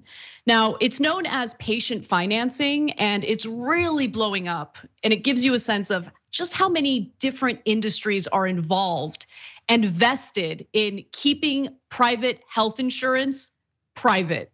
So patient financing is now a multi-billion-dollar business with private equity and big banks lined up to cash in when patients and their families can't pay for care. By one estimate from research firm IBIS World, profit margins top 29% in the patient financing industry, 7 times what is considered a solid hospital margin. So just to give you a few examples, and I'm sure if you've ever been to a doctor's office or even a dental office, you might have been offered one of these financing options. There's med credit, there's care credit, which I personally have had experience with. Access One is another example. And what makes this even more sick is that back in the day, hospitals would offer interest-free financing to their patients if their patients couldn't afford the care that they needed. Now hospitals are increasingly turning to lenders to handle the billing process and the financing process. And along with that comes incredibly high interest rates that dig people deeper and deeper into debt that they can't get out of. And it gets to the point where if they're not paying back their debt, their wages get garnished, their tax refunds get garnished. It's really a disgusting system that only gets worse. Now, let's talk about how this all works out. Now, millions of people are paying interest on these plans on top of what they owe for medical or dental care by, and this is something that they found through an investigation done by Kaiser Health Network and NPR. Even with lower rates than a traditional credit card, the interest can add hundreds, even thousands of dollars to medical bills and ratchet up financial strains when patients are most vulnerable. In fact, take a look at this graph because it gives you an example of just how much debt increases. So what you're looking at right now is a graph that shows the impact that patient financing has had on the debt of patients in the University of North Carolina health system, which uses lender Access One. And the interest rate is 13% for the patients financing through Access One. And the interest can also pile on debt. For instance, someone with a $7,000 hospital bill who enrolls in let's say a 5-year financing plan at 13% interest, they have to add on another $2,500 in interest payments just to settle that debt. And patients enrolled in a care credit card from Synchrony Bank, the nation's leading medical lender, face a nearly 27% interest rate if they fail to pay off their loan during a 0 interest promotional period. The high rate hits about 1 in 5 borrowers, according to the company. Now, I have personal firsthand experience with this. Back in 2009, when I needed to get some major dental work done, but I didn't have the money to pay for it out of pocket, I was offered the option to finance through Care Credit, and it had that 1-year promotional interest-free period. Had I not paid within that period, my interest rate would have shot up to 24%. And so luckily I was living at home with my parents at the time and was able to pay it off within a year. But many Americans are not so lucky. And so it takes a bad situation with this privatized, astronomically priced healthcare system and makes it even worse because the vultures come in and they prey on the most vulnerable by trying to, take even more money out of them through the interest payments. So this is a picture perfect look into predatory capitalism. So I have a unique perspective on this because I don't just host a show, I run the company. So I know the business perspective. And from the business perspective, everything is numbers. So let me explain the horror of how they calculate these numbers in this industry. So they say, all right, look, if we do 0% interest in the first year, how much would we have to charge to make the 29% margin, which is a giant margin, right? And some charge all the way up to 27% interest. Now, when they do that, they have to calculate in their spreadsheets how many people are going to go bankrupt because they know for a fact that tons of people, a certain percentage of the people will not be able to pay an interest that high. That's why it's predatory. And they know it for a fact. Then they have to put into their spreadsheet, oh, okay, whatever percentage it is, 20%, 40% will not be able to pay. Then they put a second line in. How much will they be able to pay back before they go bankrupt? So they know that they're gonna drive these people who had this health condition into bankruptcy. And they've got a number in their spreadsheet somewhere. It's 40,000 people, 80,000 people, whatever the number is. And they go, oh yes, we are going to charge them an interest rate so high that we will make a lot of money, but we will destroy their lives. And they go, okay, great, the math works on it. Let's do it. And then they show that math to investors like private equity, hedge funds, etc. And not all those guys are bad guys, but the guys who funded this industry, they look at that and go, oh, so that many people are gonna go bankrupt and lose their house and lose their, their dignity, their respect, get their family hurt, and we're gonna make a 29% margin. Those numbers look good. Here, let me give you money to do that. And all of that happened And did you hear the press in America, the mainstream media going, can you believe this? This is outrageous. Look at how they're robbing you. Look at what they're doing to you. Nope, the band plays on. Yeah, no, exactly. But what I like about this story, and credit to NPR for doing this investigative report. We are critical of mainstream media oftentimes, but they do sometimes produce these investigative reports that are illuminating and give you a sense of just how many players are involved in this privatized healthcare system. And it's important to know that, because when it comes to dismantling a private healthcare system, when it comes to advocating for, let's say, a single payer healthcare system, which would be far better for the patients in this country, it's important to know that it's a whole industrial complex. Because it's not just about the private health insurance companies, it's not just about the pharmaceutical companies, it's also about the banks, it's about the lenders who also make money off of preying on vulnerable people. And so there is a massive mountain to climb when it comes to fixing our healthcare system. And it isn't so easy as to just doing away with private healthcare. It has a lot to do with all the other industries involved in profiting off of the pain and suffering of American patients. Yeah, and so I want to give credit to NPR here because this is a terrific piece. But then if you're wondering, why do you ever criticize NPR if they do a terrific piece like that? Good question. If this is the kind of stuff that NPR did exclusively, then I wouldn't criticize NPR. I love NPR, right? Because this is great. But I guarantee you that if a progressive went on air, which is barely ever happens on NPR, but if they allowed a progressive to come on air and they criticize the Democratic leader for taking campaign contributions from medical loan sharks just like this, that they did a great story exposing, I guarantee you NPR hosts would say, oh, that's outrageous. No, you're talking about how these are bribes and these good Democrats are taking money from these. No, you don't, that's very uncivil. Don't say it, don't say it. So if this report was the rule at NPR rather than the exception, then I would love NPR, but it's definitely the exception. Well, that does it for our first hour. We're gonna take a brief break. When we come back for the second hour of the show, we've got more news for you, including yet another bomb threat at Boston Children's Hospital. That and more coming right up.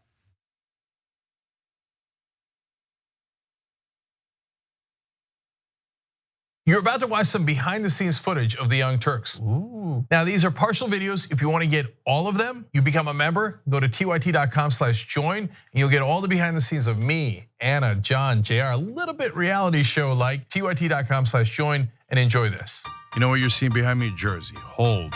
Watch me flip this camera. However I flip it. Do I flip it like this? No, I just took a picture. I'm bitzing right now. What?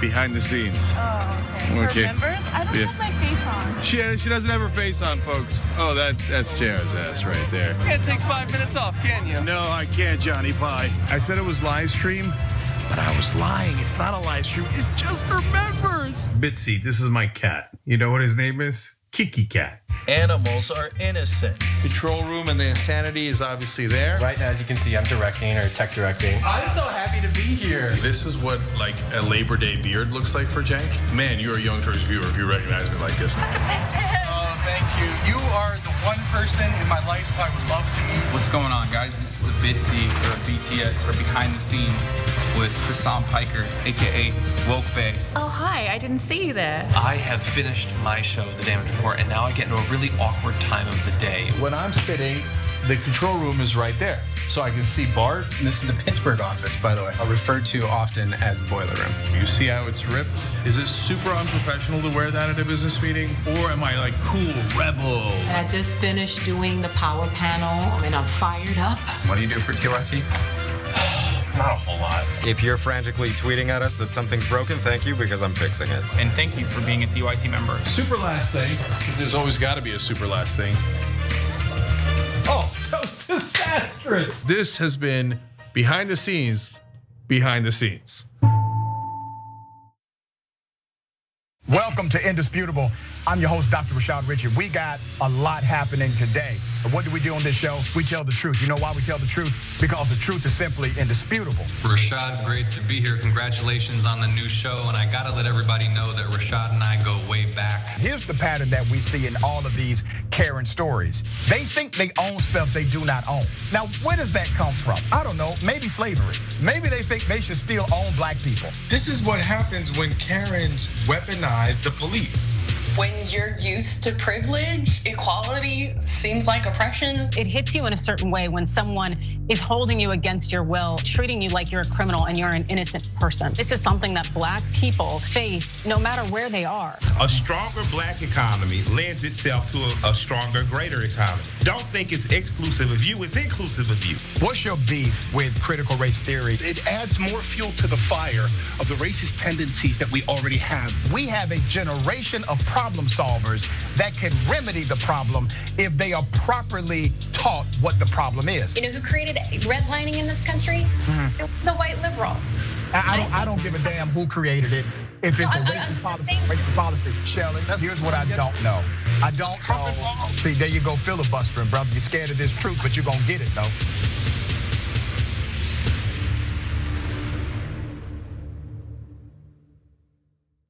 We've been around for about 20 years and we have about 20 billion views. Am I proud of that? Hell yeah, I am. We put out 20 billion messages in a bottle. Have we helped to move now 2 generations, millennials and Gen Z, to become progressive?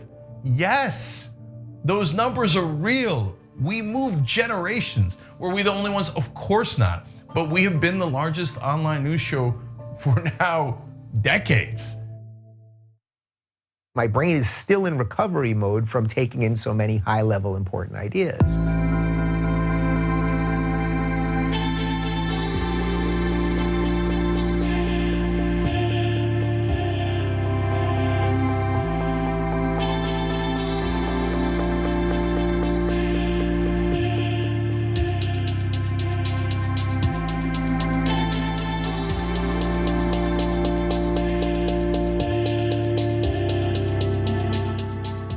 All right, back on TYT, Cenk and Anna with you guys. We've got some breaking news for you. Yes, all right. Well, while the story is still developing, apparently a man with both a sword and an axe was detained in the New York Times lobby. He specifically asked to speak with political reporters, although there's no indication in this preliminary reporting indicating that he was looking for left-wing or right-wing political reporters, just political reporters. Authorities have not identified the individual, but I do want to read from a local news report, WNYW, which says that a man with an axe and a sword went into the lobby of the New York Times building on Thursday and asked to speak to the political section, authorities said, then handed over his weapons and waited for emergency personnel when he was denied entry. The New York Police Department said officers responded to the Times's building in Midtown shortly after noon after getting a 911 call about a man with a knife. I think the biggest issue with this story is that the NYPD was called at all. It would have been far better if everyone fended for themselves and the NYPD did nothing. That's the left-wing perspective on the story, right? Yeah, okay, so Anna is being sarcastic, and then we're gonna explain why in a second. We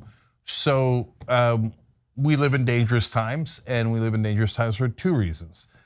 So when Paul Pelosi got attacked, the right wing said, oh, it's just crime and it's not political. That's not true, it was political. And the left wing said it's not crime, it's just political. Well, no, by definition it was crime. So both answers are correct. In this case, it's a guy with an axe and a sword, so it's obviously very dangerous. And he's asking to speak to the reporters, so obviously he's got some sort of editorial issue with them. Does that mean he's an intellectual with an axe and a sword? No, I'm sure that he has got significant mental health issues, but that's the thing. So when we on the left, for example, criticize politicians and the media, yes, like the New York Times, we always say, don't ever do anything physical. If you do anything physical, that means you've lost the battle of ideas and you're surrendering, right? The right wing does not say that. The right wing keep saying, hey, you should use your Second Amendment rights, and they're trying to replace you and agitate you in 1,000 different ways, right? So that's the political end of it. Now, to what Anna's saying, on the crime side of it, well, a lot of people, including people at the New York Times, were poo-pooing the idea that crime was rising in New York and other cities across the country. And so regular citizens would say and are saying all the time, you guys don't get it. People are doing these things that are criminal, physical against us. When we call the cops, they don't show up, or they release the guy right away. And then they come back and do the same things to us and to our community. And a lot of people, yes, including on the left, or mainly on the left, to be honest, say, no, you're imagining it. We're not imagining it, okay? And here it is. Well, are we imagining this? And now that it affects the elites, of course, everybody will be outraged. But when it affects somebody at Supercuts, they're not as outraged. I'll tell you that story in a minute. Yeah, but that's the thing that's so incredibly frustrating about this, because the proponents for, so-called depolicing and all of that, when stories like this come up, I've noticed that they're outraged at the political violence and how it needs to be taken so much more seriously, and that there needs to be consequences for it. It's interesting, like the rhetoric changes, and it's very, very notable. So when it comes to the elite, when it comes to mainstream media figures, when it comes to politicians, when it comes to anyone that has even a little bit of power, it is unacceptable that this is happening and we need to do something about it. There needs to be consequences. When it comes to, I don't know, let's say the 25-year-old woman and the 9-year-old boy who were minding their own business and shopping at Target this week in downtown Los Angeles, when a guy randomly comes up to them and stabs them, God forbid I draw any attention to that story, because it's sensationalism, right? I'm sensationalizing and I'm pretending like there's a crime wave when really the crime wave doesn't exist at all, and everyone is safe, everyone is happy, everything is good, right? So am I sensationalizing political violence by drawing attention to this particular story if it does turn out to be a politically motivated attack? It's an anecdote, right? So should I be focusing on anecdotes? I don't know. You tell me, Cenk. Am I the good guy, the bad guy? I can't tell anymore. Because I would like everyone to be safe, okay? I don't want anyone to be targeted in a violent fashion because of their political beliefs. And I also don't want a 9-year-old boy at Target to be randomly stabbed by some guy who obviously was having mental health issues of his own. But nonetheless, whether there are or are not mental health issues, the public deserves to be safe, and that includes everyone, not just the elite. Look, it's a fact that when the New York Times is confronted with this kind of potential crime, well, it's a crime to begin with to walk in with those weapons. He did lay the weapons down, but am I concerned for the people who work at the New York Times? Of course I am. It's terrible. I don't want that to happen. It's awful in every way, right? And that's fair, but no one says, oh, that's so sensationalizing the crime issue when you talk about a guy bringing in an axe and a sword to the New York Times. Everybody thinks, oh, that's a giant news story. So I went to Supercuts the other day here in LA, and the windows busted, and the windows busted for the ice cream shop next door. And I asked, hey, what's going on? And my hairdresser was like, well, people every once in a while just come in and take whatever they want. And in the beginning, we tried to stop them, and then we realized that was futile. And then we started calling cops, and the cops never come. And so we stopped calling the cops. And then they started throwing bricks through our window. And we keep fixing it, but the ice cream folks, they gave up. They just leaving the glass broken, and they just boarded it up, et cetera. Because it just happens all the time. So I'm like, so you guys come into work every day and know that somebody can walk in, terrorize you guys, and there's no one here to protect you. She's like, yeah, that's exactly right. And that happens to working class people every single day in LA, New York, and other places. And the reaction to that generally is, ho-hum, who cares? We want freedom for the other guys, but not for that lady working at Supercuts. But when it happens to the New York Times, you will see it with your own eyes, national news everywhere. We're just noting that, that's all. Yeah, and I just want to note to the people who think I don't do my due diligence and I don't read and I just spout out without providing receipts, even though I've provided receipts a billion times. I have read Angela Davis's book, in fact, and it still leaves me asking, what exactly would happen in a society that abolishes prisons? What would public safety look like? And there are no straight answers about it. So look, people think I'm being condescending, but it's super condescending to tell me, why don't you just read a book about it? Yeah, I have actually. So answer my questions. What would happen in this specific situation? You abolish cops, you abolish police. What do you do with this guy who showed up with a sword and an axe? What do you do with him? I just want to know. Answer that question. And if you give me a straight answer, I'll at least know, all right, they've thought this through, they have an answer, it makes sense. But so far, no one, including people we have invited on this show, have given us a straight answer. Now, that does not mean that I'm against reforming prisons, I'm against reforming policing. That is something that I've been a proponent of for a long time, and I have not changed my stance on it. And so this made up binary of, well, either we abolish or, you're either in favor of abolishing or you're in favor of the system that we have in place right now. No, I don't accept that binary. I think that's BS.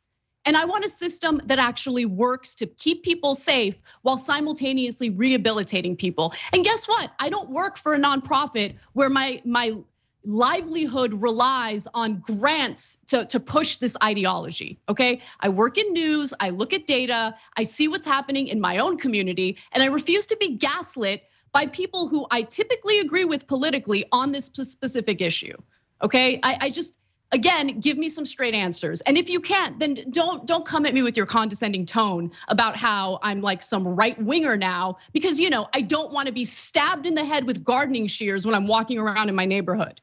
Anna, we waste our breath talking about prison abolitionists. That's the most extreme of the extreme. And if you guys are gonna catch feelings, go ahead and catch them all, Because I'm never, ever going to agree that a guy who walks into a Target and stabs a little kid in the back with a knife should be able to walk free and shouldn't go to prison. I don't agree. And if you want to say, oh yeah, that's propaganda. Yeah, of course, yeah, sure, of course they should be able to stab little kids in the back. That's called freedom. You sound like a right-wing lunatic. I said it, go cry over it. Let's go to the next story. All right, so actually we do have to take a break, unfortunately. So let's do that, and when we come back, we have more examples of domestic terror. In this case, another bomb threat at Boston Children's Hospital. We'll be right back.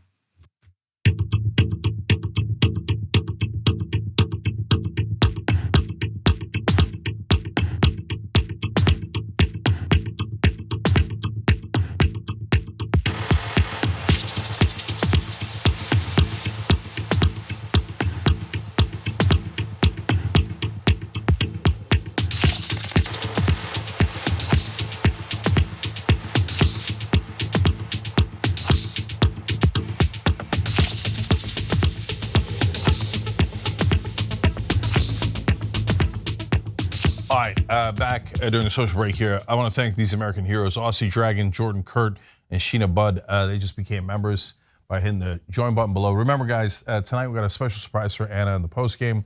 So that's the bonus episode for just the members. You guys will have a blast with that. And a great time to be a member because we're doing food for thought trivia.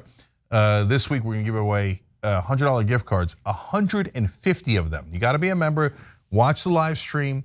We're gonna ask a question from a story that we covered this week, and on Friday's episode, bonus episode for the members, we asked the question. First 150 to answer it get a $100 gift card. Just ask any of our members that have gotten it. They love it. It's real. You don't have to put your credit card info in, and it is the equivalent of $100. No ands, ifs, or buts, and people love it. So great time to become a member. We try to give back to you guys, okay. So now let's go to Super Chat for comments. Jason Ray says, I manage a dispensary in Oregon and the only whip I'm cracking is my paid off 2012 Honda CRV. Burn one, Pete, relax. And Moondragon says, in related news, Feinstein has registered for her next Senate run. It's the Senate's own personal heartbeat rule.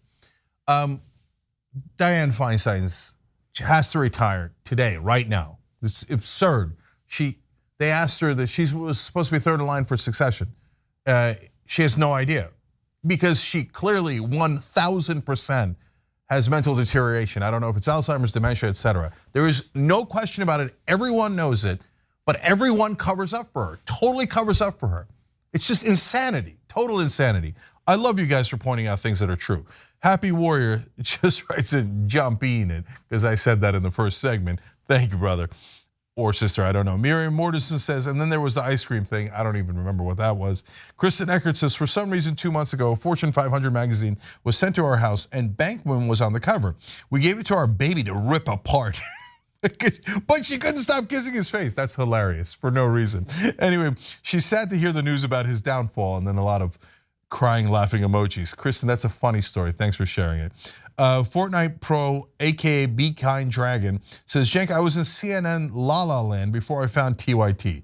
TYT keeps it 100. Love you all. Keep up the good fight. Snack Panther says, weed, alcohol out here in these streets like, hold my beer. Okay, funny, I like it.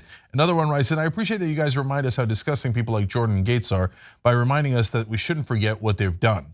Mikey3343 says, what's the difference between Hakeem Jeffries and a never Trump Republican? At least the Republican might keep attacking Trump while he's weak from the midterm losses. Well, I'd be surprised if Liz Cheney and Hakeem Jeffries really disagreed on almost anything in reality. I'm not talking about their PR. Celeste Ray says, I would love to know how many are smoking weed right now, LOL. Rock and roll forever, thank you for the donation.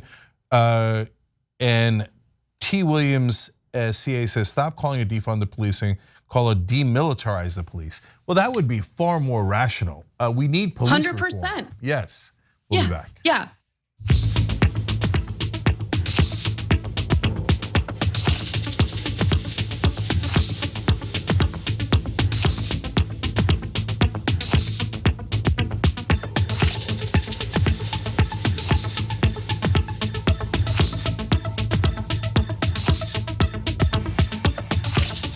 All right, back on TYT, Cenk and Anna with you guys. Anna's got more news. Unfortunate news and repetitive, because this is not the first time this has happened. But let's talk about Boston Children's Hospital being targeted yet again. Yesterday, Boston Children's Hospital received yet another bomb threat from an anti-transgender bigot. Now, the hospital has been a target ever since the right wing found out that it offers care to transgender youth. And people like Matt Walsh have decided to accuse the hospital of mutilating children because they provide gender affirming care.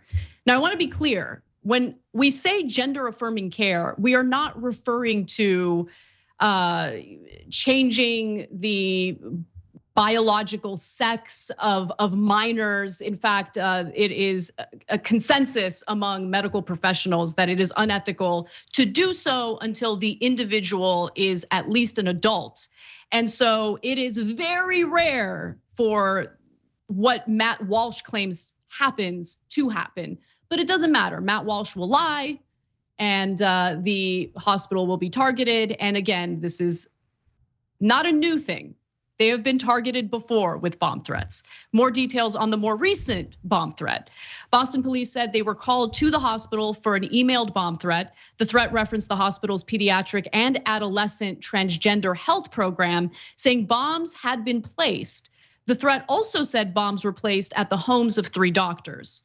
Now, Boston Children's Hospital is home to the first United States pediatric and adolescent transgender health program, which is why the right wing has decided to target this hospital.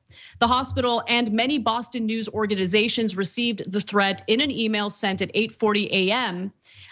From a Proton Mail account. Proton Mail is an end-to-end encrypted email service. Now, parts of the hospital were evacuated due to this threat, but luckily, following an investigation from the police, they found that there were absolutely no, explosive devices, and it was safe to go back into the hospital. An hour after the evacuation, the police tape was removed, and it was removed from and around the facility, and people were told that they can go back inside. Now, Boston Children's Hospital warned staff earlier this year about an increase in threats to their institution, which were tied to the care facility, which offers to the transgender youth. Now, federal officials said in September that they have, there have been dozens of hoax threats to the institution. And I just want to give you guys a taste of how much of a liar Matt Walsh is and how good it feels to watch him get fact checked in real time. Here's Matt Walsh on Joe Rogan's podcast, of course. How many people have had this done? Depends on what. I don't think we have exact numbers, but if we're talking about the drugs, it's, I mean, millions. You're talking about hormone blockers? Yeah. Millions of kids have been on hormone blockers, really? I'm sure someone's going to fact check me on that, but my guess is that we're into the millions now at this point. Yeah, that would be my guess. It says over the last 5 years, there were at least 4,780 adolescents who started puberty blockers and had a prior gender dysphoria diagnosis. This says it's kind of undercounted, but that would be a big undercounting. Less than 1,000 people a year. Yeah. Yeah, I mean, I would guess, hundreds of thousands at this, but I could be wrong. Million sounds great. Yeah, I could be wrong. Yeah. The Media Matters will have fun with that clip. I mean, yeah, and so are we. We're having fun with that clip because who cares what you believe? Facts don't care about your feelings, Matt Walsh. The reality is millions of kids and hundreds of thousands of kids are not getting hormone blockers. I mean, it's just such a ridiculous lie. And I'm really happy to see that he was fact checked like that in real time. Cenk. Yeah, by the way, the rest of that podcast was a disaster where Rogan agreed with all of his horrible right-wing points, including on trans people. But I'm glad Rogan at least did that. So, but you can see from that clip, he says, I mean, I guess millions. But I've seen you say millions all the time on your own show, everywhere. He says millions have been doing it. Now, when confronted by Daddy Rogan, he's like, I guess millions. And then they show him, no, it's actually not remotely true. It's not even anywhere near what you're saying. Over a stretch of years, it might get to a much smaller number. And he goes, well, I guess hundreds of thousands. No, but it wasn't hundreds of thousands. And what do you mean you guess? So you can tell from that clip, he knows for sure that he's lying. And so think about it, guys. This is not the first time that these threats have come to these hospitals. It's happened over and over again.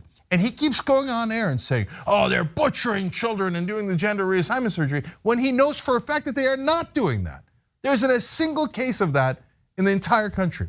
So the two different issues, which is gender reassignment surgery, he keeps saying they're doing it and they're chopping up children. God damn it. God damn it, what a liar. What a hideous liar. And then he, about the hormone therapy, yeah, I guess millions, I guess hundreds of thousands, I guess, who cares, let's hate him. That's what this son of a bitch does. It's like they're one of the worst people in the country. And then he knows they're doing bomb threats. And by the way, that hurts the kids in the hospital. They're gonna try to get kids out of ICU and get them out of the building. And so this son of a bitch can make more money. He knows he's lying. He knows he's endangering those kids in those hospitals. And he does it again and again and again.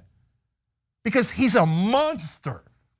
He thinks, oh, I'm counting money. Oh, I know my audience despises gay people, trans people. I'll feed that hatred. And maybe they'll hurt kids somewhere.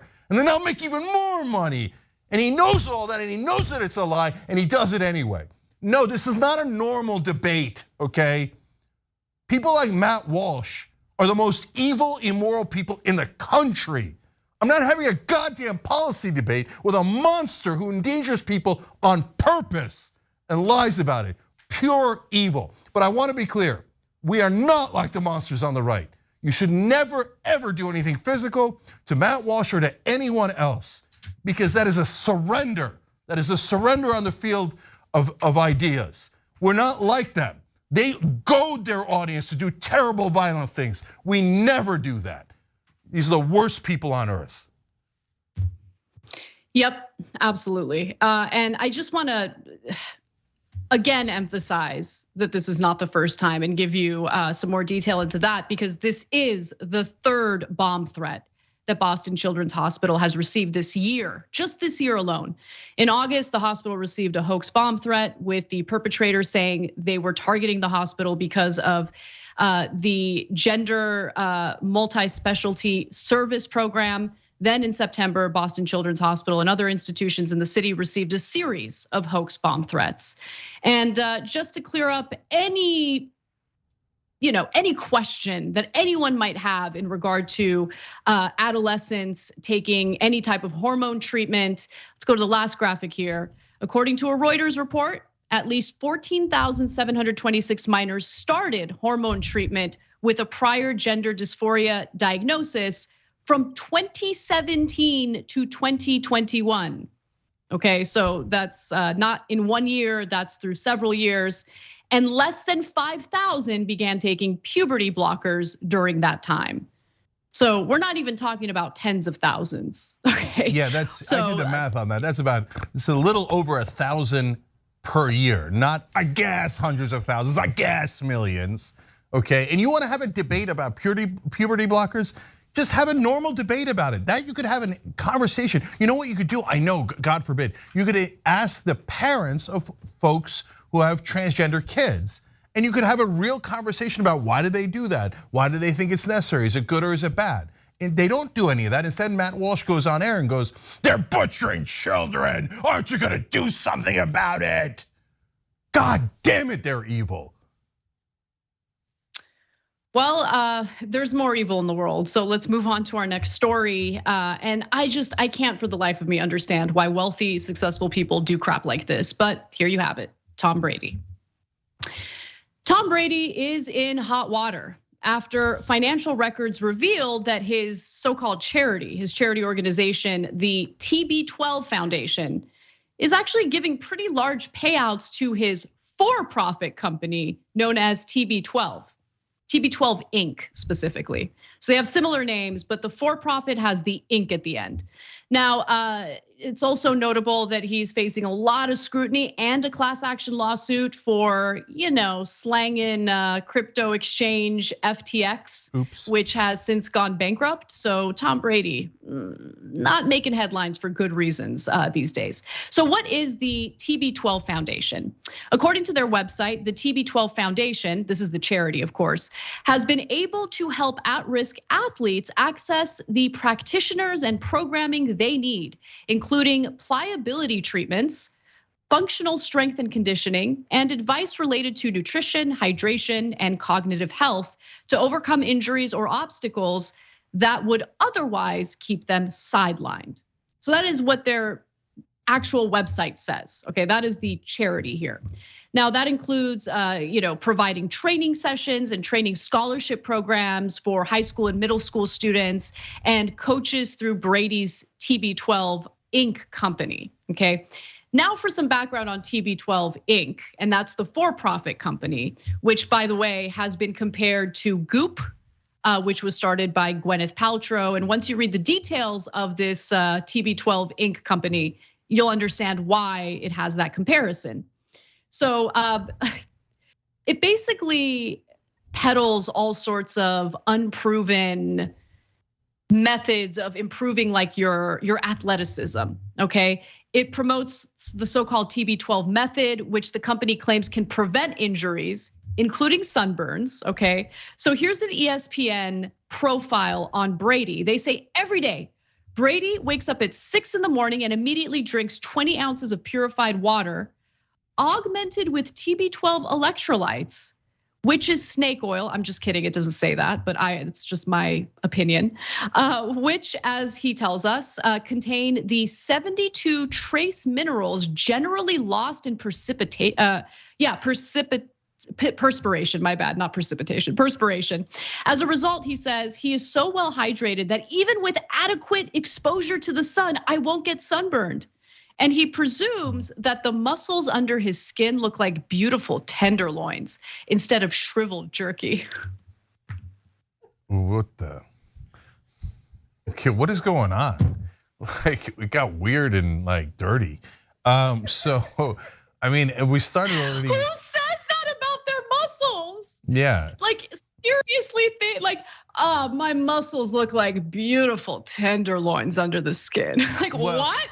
I mean, look, if anyone could say that about their triceps, it would be me. But even I don't say that. Okay, all right, listen, I wanna say a couple things about this. So I'm gonna do a couple of defenses of Tom Brady and then a significant critique. No. Hold on. So first off, he is in amazing shape. Does all the stuff I've read many times before about all the things that he does in terms of training. The training I don't mind at all, but what he eats, he maniacally eats a very limited amount of food, and I just couldn't do it. It would drive me crazy. Now, does that help him to stay in shape for as long as he has? I have no idea. It's possible that stuff really does help, whatever he does, and it's also possible it's just psychological. He thinks it helps, so it helps. But does he watch his diet? Of course. Does that help generally? Of course, right?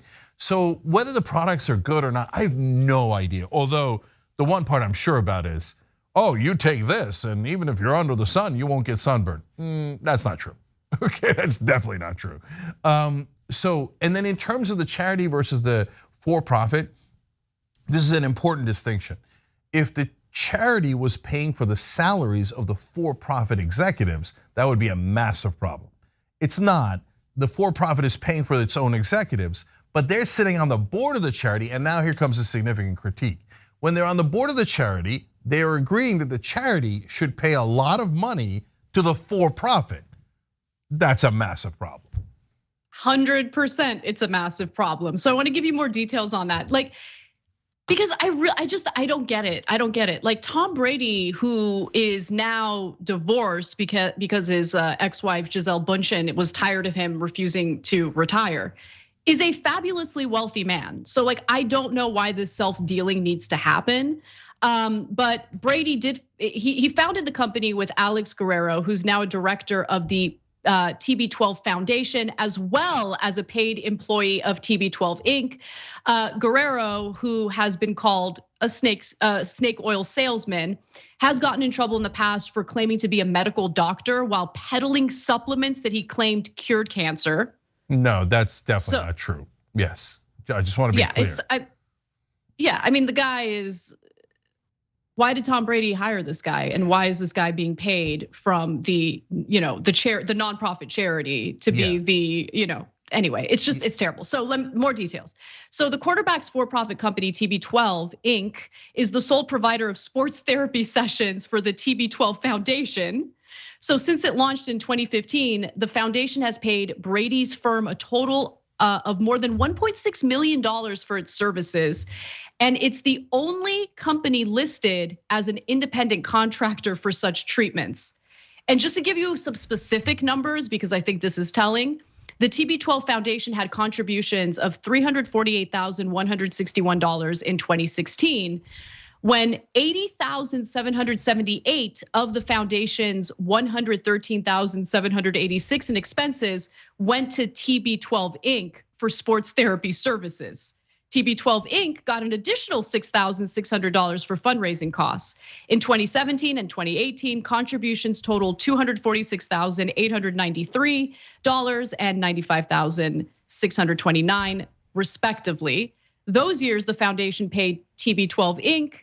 $285,469 and $322,031. The foundation received $382,292 in contributions in 2019 and paid TB12 Inc. $424,921. This is not good. But we should totally gut our social safety net, because government can't do anything right, and we should rely on mutual aid and private charities to carry us when we really need help.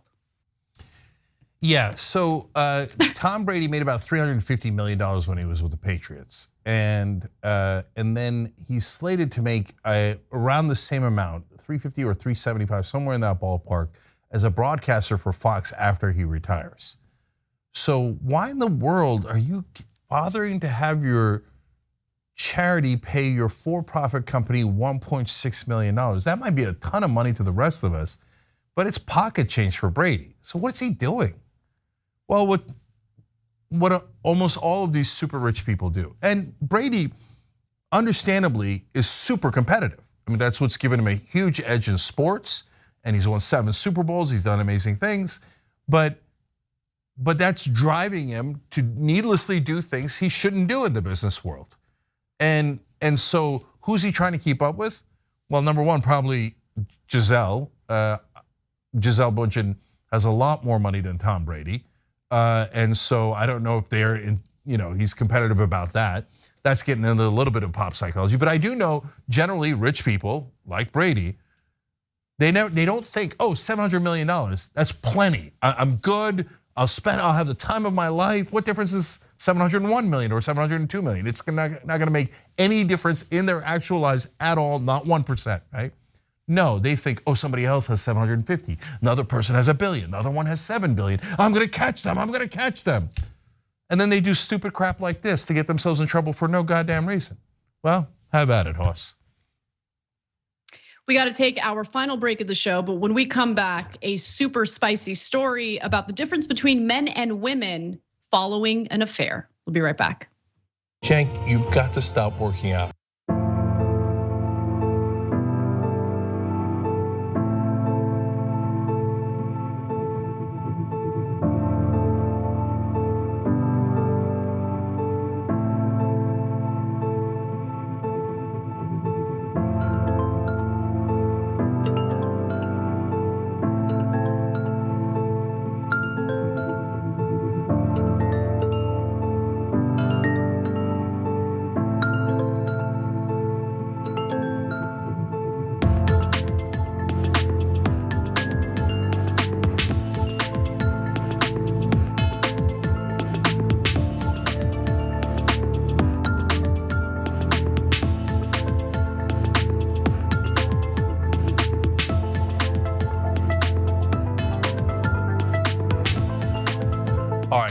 TYT.com/relief to help the good people of Mississippi. We're almost there. $5, $10, whatever you got. The money goes straight to make sure that they have clean water in Jackson, Mississippi. TYT.com/relief. Thank you so much for everyone who has chipped in there.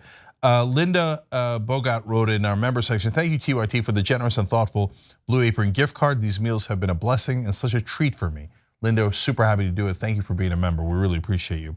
Mitrian wrote in, I'm dealing with this right now. I got hit with the out-of-pocket max for my insurance early in the summer.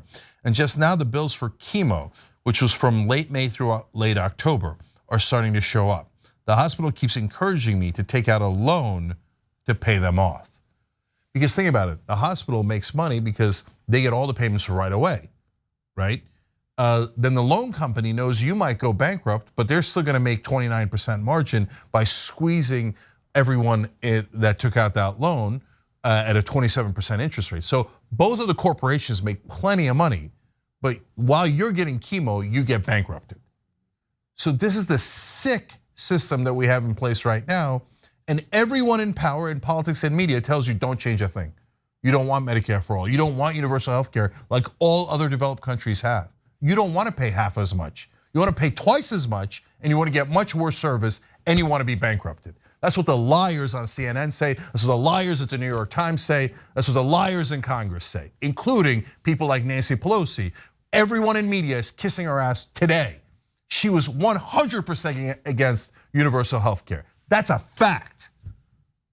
But if you say that, Paul Krugman will yell at you. All right, let's go to Twitch. Solo Flight 1, thank you, wrote in Jenks on Fire. Virai Chlorporte Dragon, you guys gotta get simpler names, wrote in, I think you're beautiful, Cenk, thank you, but Anna outdoes you in fashion every day of the week, let's be real. That's the most obvious let's be real of all time, agreed. Except for the part about me being beautiful, but you're wonderful for saying it. Casey Kazaks writes in, been a member a lot longer than TYT, but a lot longer on TYT, but gotta give you all my Bezos bucks too. By the way, Anna, I just thought I'd share with you that both my dad and brother were professional bull riders. Also, I won the 1988 Calgary Stampede in mutton busting. I was the only girl. Yes! Casey, dude, that's awesome. Super hot. Yeah, no, that's super hot. Like, good for you. Yeah, absolutely. And thank you for doing the double membership. You could get the membership on Twitch if you have Amazon Prime at tyt.com/prime. Super Saint wrote in, I'm grateful for TYT community for gifting memberships like mine. We have a loving and generous community. Much love to you all. Not that Donald wrote in, Oxycontin almost killed me. Medical weed saved me. I love how you guys look out for each other. tyt.com/join. You guys are the best.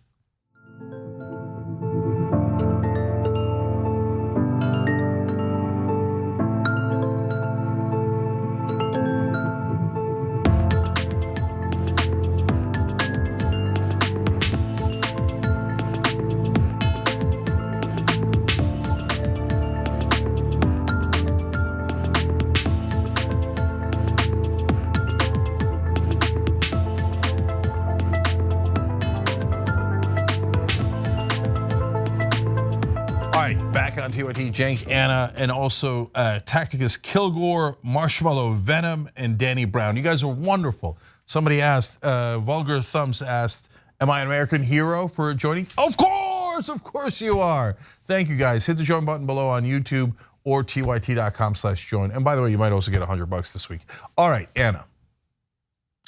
Well, there is a new study that I am loving, and it talks about the consequences, the psychological consequences that men suffer when they cheat on their partners.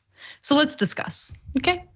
There's a fascinating new study from Tilburg University that has found that while men suffer adverse psychological consequences from cheating on their partners, women actually show increased self-esteem and life satisfaction after having an affair. Jesus. It is amazing. So let's get to the details here. To perform the study, the researchers used data collected from around 850 German adults over the course of 12 years, between 2008 and 2020. What they found was that infidelity may not be the cause of relationship problems. It might be a symptom of relationship problems, to which I say, yeah, absolutely. So both perpetrators and victims of infidelity experienced a decrease in relationship satisfaction and admiration, and an increase in relationship conflict prior to infidelity events. I like the way that they describe it. Perpetrators additionally experienced a decrease in intimacy before they reported having cheated on their partner. I mean, Cenk, so far, I feel like this is common sense and the most obvious thing in the world, right? I hate it. Okay, but we haven't gotten to the details yet. I just shared the obvious part. Okay, so before you go off. No, I hear you. Before you go off. I hear you. As you're gonna see, yeah, a lot of it does make sense. And then at the same time, it's super unfair. Okay, so I'll wait. I love it. Okay, so the researchers discovered that men and women respond differently to having an affair. So this is where it gets juicy. A look at actor outcomes suggests that male perpetrators were more negatively affected by the event than female perpetrators. Female perpetrators even tended to experience a gradual increase, often in the shape of a rebound following pre-event declines in personal well-being after the event. No, great. Like they be banging. That's what the event is, okay? Like let's just keep it real. I love that they're trying to keep it profesh. They're like, we can't say banging, so let's just say event. Okay, so after the event.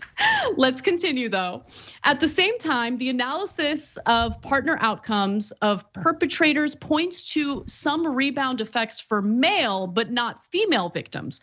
For example, male victims experienced an increase post-event rebound in relationship satisfaction, whereas female victims did not, okay? In other words, the women who engage in the infidelity are more likely to feel better about themselves after having the affair, whereas men feel better about their relationship after having the affair, which is super fascinating. And look, I can't really speak to why men would feel better about the relationship with the partner they just cheated on after cheating on them. I can't speak to what I think is transpiring with women here. Because I know that if it's gotten to a point where a woman no longer wants to be faithful to her partner, and this is a blanket statement, I don't think this necessarily applies to every woman who's been unfaithful. But I think for the most part, generally speaking, it gets to that point for a woman when she feels like her needs aren't being met, when she feels like her partner isn't showing her the affection she needs or the intimacy she needs, or her partner is neglecting her. And so it would make a lot of sense if the infidelity suddenly makes her feel like she's being paid attention to, might make her feel good about herself, might make her feel sexy. You get what I'm saying? I think that's what's really happening here. That's just my guess. Yeah, no, not buying it. Okay, so listen, historically and culturally, women have been shamed far worse than men. It's not even close. And if a woman cheated on a man, it had massive consequences, sometimes dire consequences. In fact, the part in the Bible that I quote often about abortion is about a woman who might have cheated on her husband, and God tells the priest to basically perform an abortion because how dare she even potentially cheat, right? So, and that has been true not just in Christianity, but in almost all the world's cultures. Women are shamed for it, etc. Right? So don't shed a tear for men who historically have cheated nonstop with no similar shaming. Okay. Yeah, no one's shedding any tears. Don't worry. No, hold on. I am. About what's happening now, though. So that's your background, okay? But right now, if you look at popular culture, movies, TV, etc., if a man cheats, it's considered like the worst, horrible, monster, evil, no excuse, no reason that it could possibly make sense, right? But if a woman cheats, it's always like, well, I mean, how was the guy good enough in the relationship? He didn't pay her enough attention. So, well, atta girl, way to go, right? So now you're gonna get angry and you're gonna disagree with me, but I've seen it. I've seen it in movies and TV all the time. So, and then you look at the studies and all of a sudden women feel like, oh, after I cheated, I feel great. Men feel terrible after they cheated. Well, I'm here to tell you that's not really fair. And so cheating's not good in either direction. So I get the phenomenon, but at the same time, there's something wrong here. Okay, but like it's all about how people feel about themselves or about their situation after they cheat. This is not a story about or a study about societal expectations and how they differ for men or women. This is just about self-reporting, how men and women feel after they've chosen to be unfaithful to their partners, right? And I don't know, like, what do you want to do about it? You can't force women, like, you did something bad and you must feel bad about it. You can't feel good about yourself, ladies. I mean, I don't really know what you're asking for. No, well, there's two things here. One, no, media definitely affects how people think, right? It's true in politics and it's true in culture. So, and is my suggestion, okay, let's go back to shaming women? No, of course not, right? So first of all, everybody's got their own story, and it's not right for any of us to judge any of it, right? And by the way, if you're wondering if this is personal, no, to my knowledge, I don't know that any girlfriend or wife of mine ever cheated. So maybe they did back in the day and I don't know it, and everybody in the comments will be like, oh, I'm sure they did. But my point is, since I don't know it, I'm not bitter about it or anything like that. It's, to my knowledge, it's never happened. So it's not personal to me, okay? But so I don't want you to do to wag your finger at women. You don't know their situation at all. You don't know their relationship at all. But everybody thinks it's totally acceptable to wag your finger at men. And again, here, I've never cheated on my wife. I've talked in the bonus episode for the members in the past about sometimes that happened when I had girlfriends, I'm honest, right? But never on my wife. So again, it's not personal. But we're gonna go and tell guys, oh, you're evil, terrible, terrible. That's totally okay, totally okay. No, it just doesn't make sense. Yeah, you could feel however you want to feel about men or women who cheat on their partners, right? But again, that doesn't really matter. I think what's interesting about this study is what drives people to get to a point where they're no longer faithful to their partner. And I think that difference between men and women really does speak volumes here. Women versus men are more likely to mention relationship dissatisfaction as a reason for their affair. And prior research has shown that acts of infidelity committed because of relationship problems can lead to positive psychological outcomes.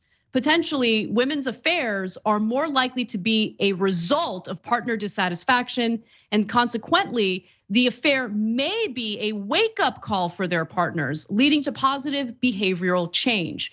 So really, the reality of the situation is, by the time it gets to a point where a woman is, most of the time, right, is cheating on their partner, it's because they're already done with the relationship anyway.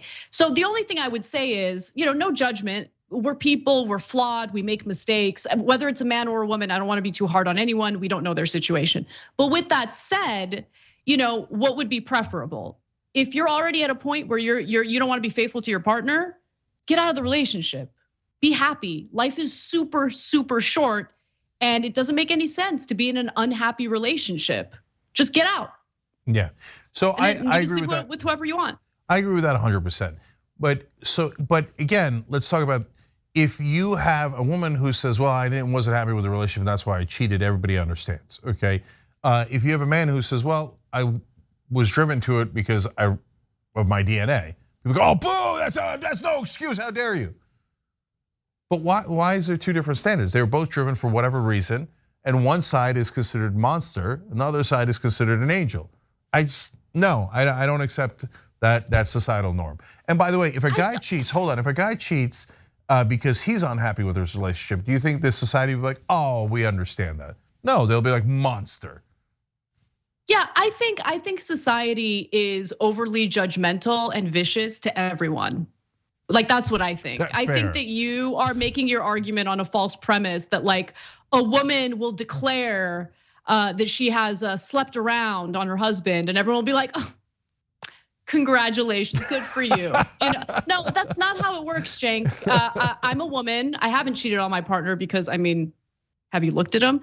But nonetheless, like, I'm just kidding. It has nothing to do with that. People cheat for whatever reason. But nonetheless, like, no, people are vicious, whether it's a man or a woman. People love to judge because it makes them feel better about themselves. And that's my point. Yeah, don't judge women, but also don't judge men. That's all. Fair. Bonus episode is next. I'm going to surprise Anna in the bonus episode, so don't miss it. TYT.com/join. Hit the join button below on YouTube. And remember, she hates surprises. This is going to be so fun. Yep. Anna is a woman. Hey everyone, Matteo Scarapore here, author of Black Buck, which is Shop TYT's first fiction book ever. I'm honored. So, Black Buck is about a young man named Darren who's living in Bed-Stuy, Brooklyn. He lives with his mom, he has his girlfriend, he has his best friend, he has his neighborhood, and his neighborhood has him. Darren's also working at a Starbucks in Midtown Manhattan. And one day, this man, real suave and good looking, comes in and asks Darren to give him his regular. But for some reason, Darren says no. This man named Rhett Daniels, who's the CEO of a startup called Someone, located on the 36th floor of the same building, is impressed. And he invites Darren upstairs, and then he extends an offer to join his elite sales team. Darren reluctantly joins, and he soon realizes that he's not the only black salesperson there. He's the only black person in the entire company. So he goes through hell and back in order to make it to the top. And once there, he has status, money, power, but he says, you know what? I don't like being the token black guy. So he hatches a plan to help other people of color infiltrate America's tech startup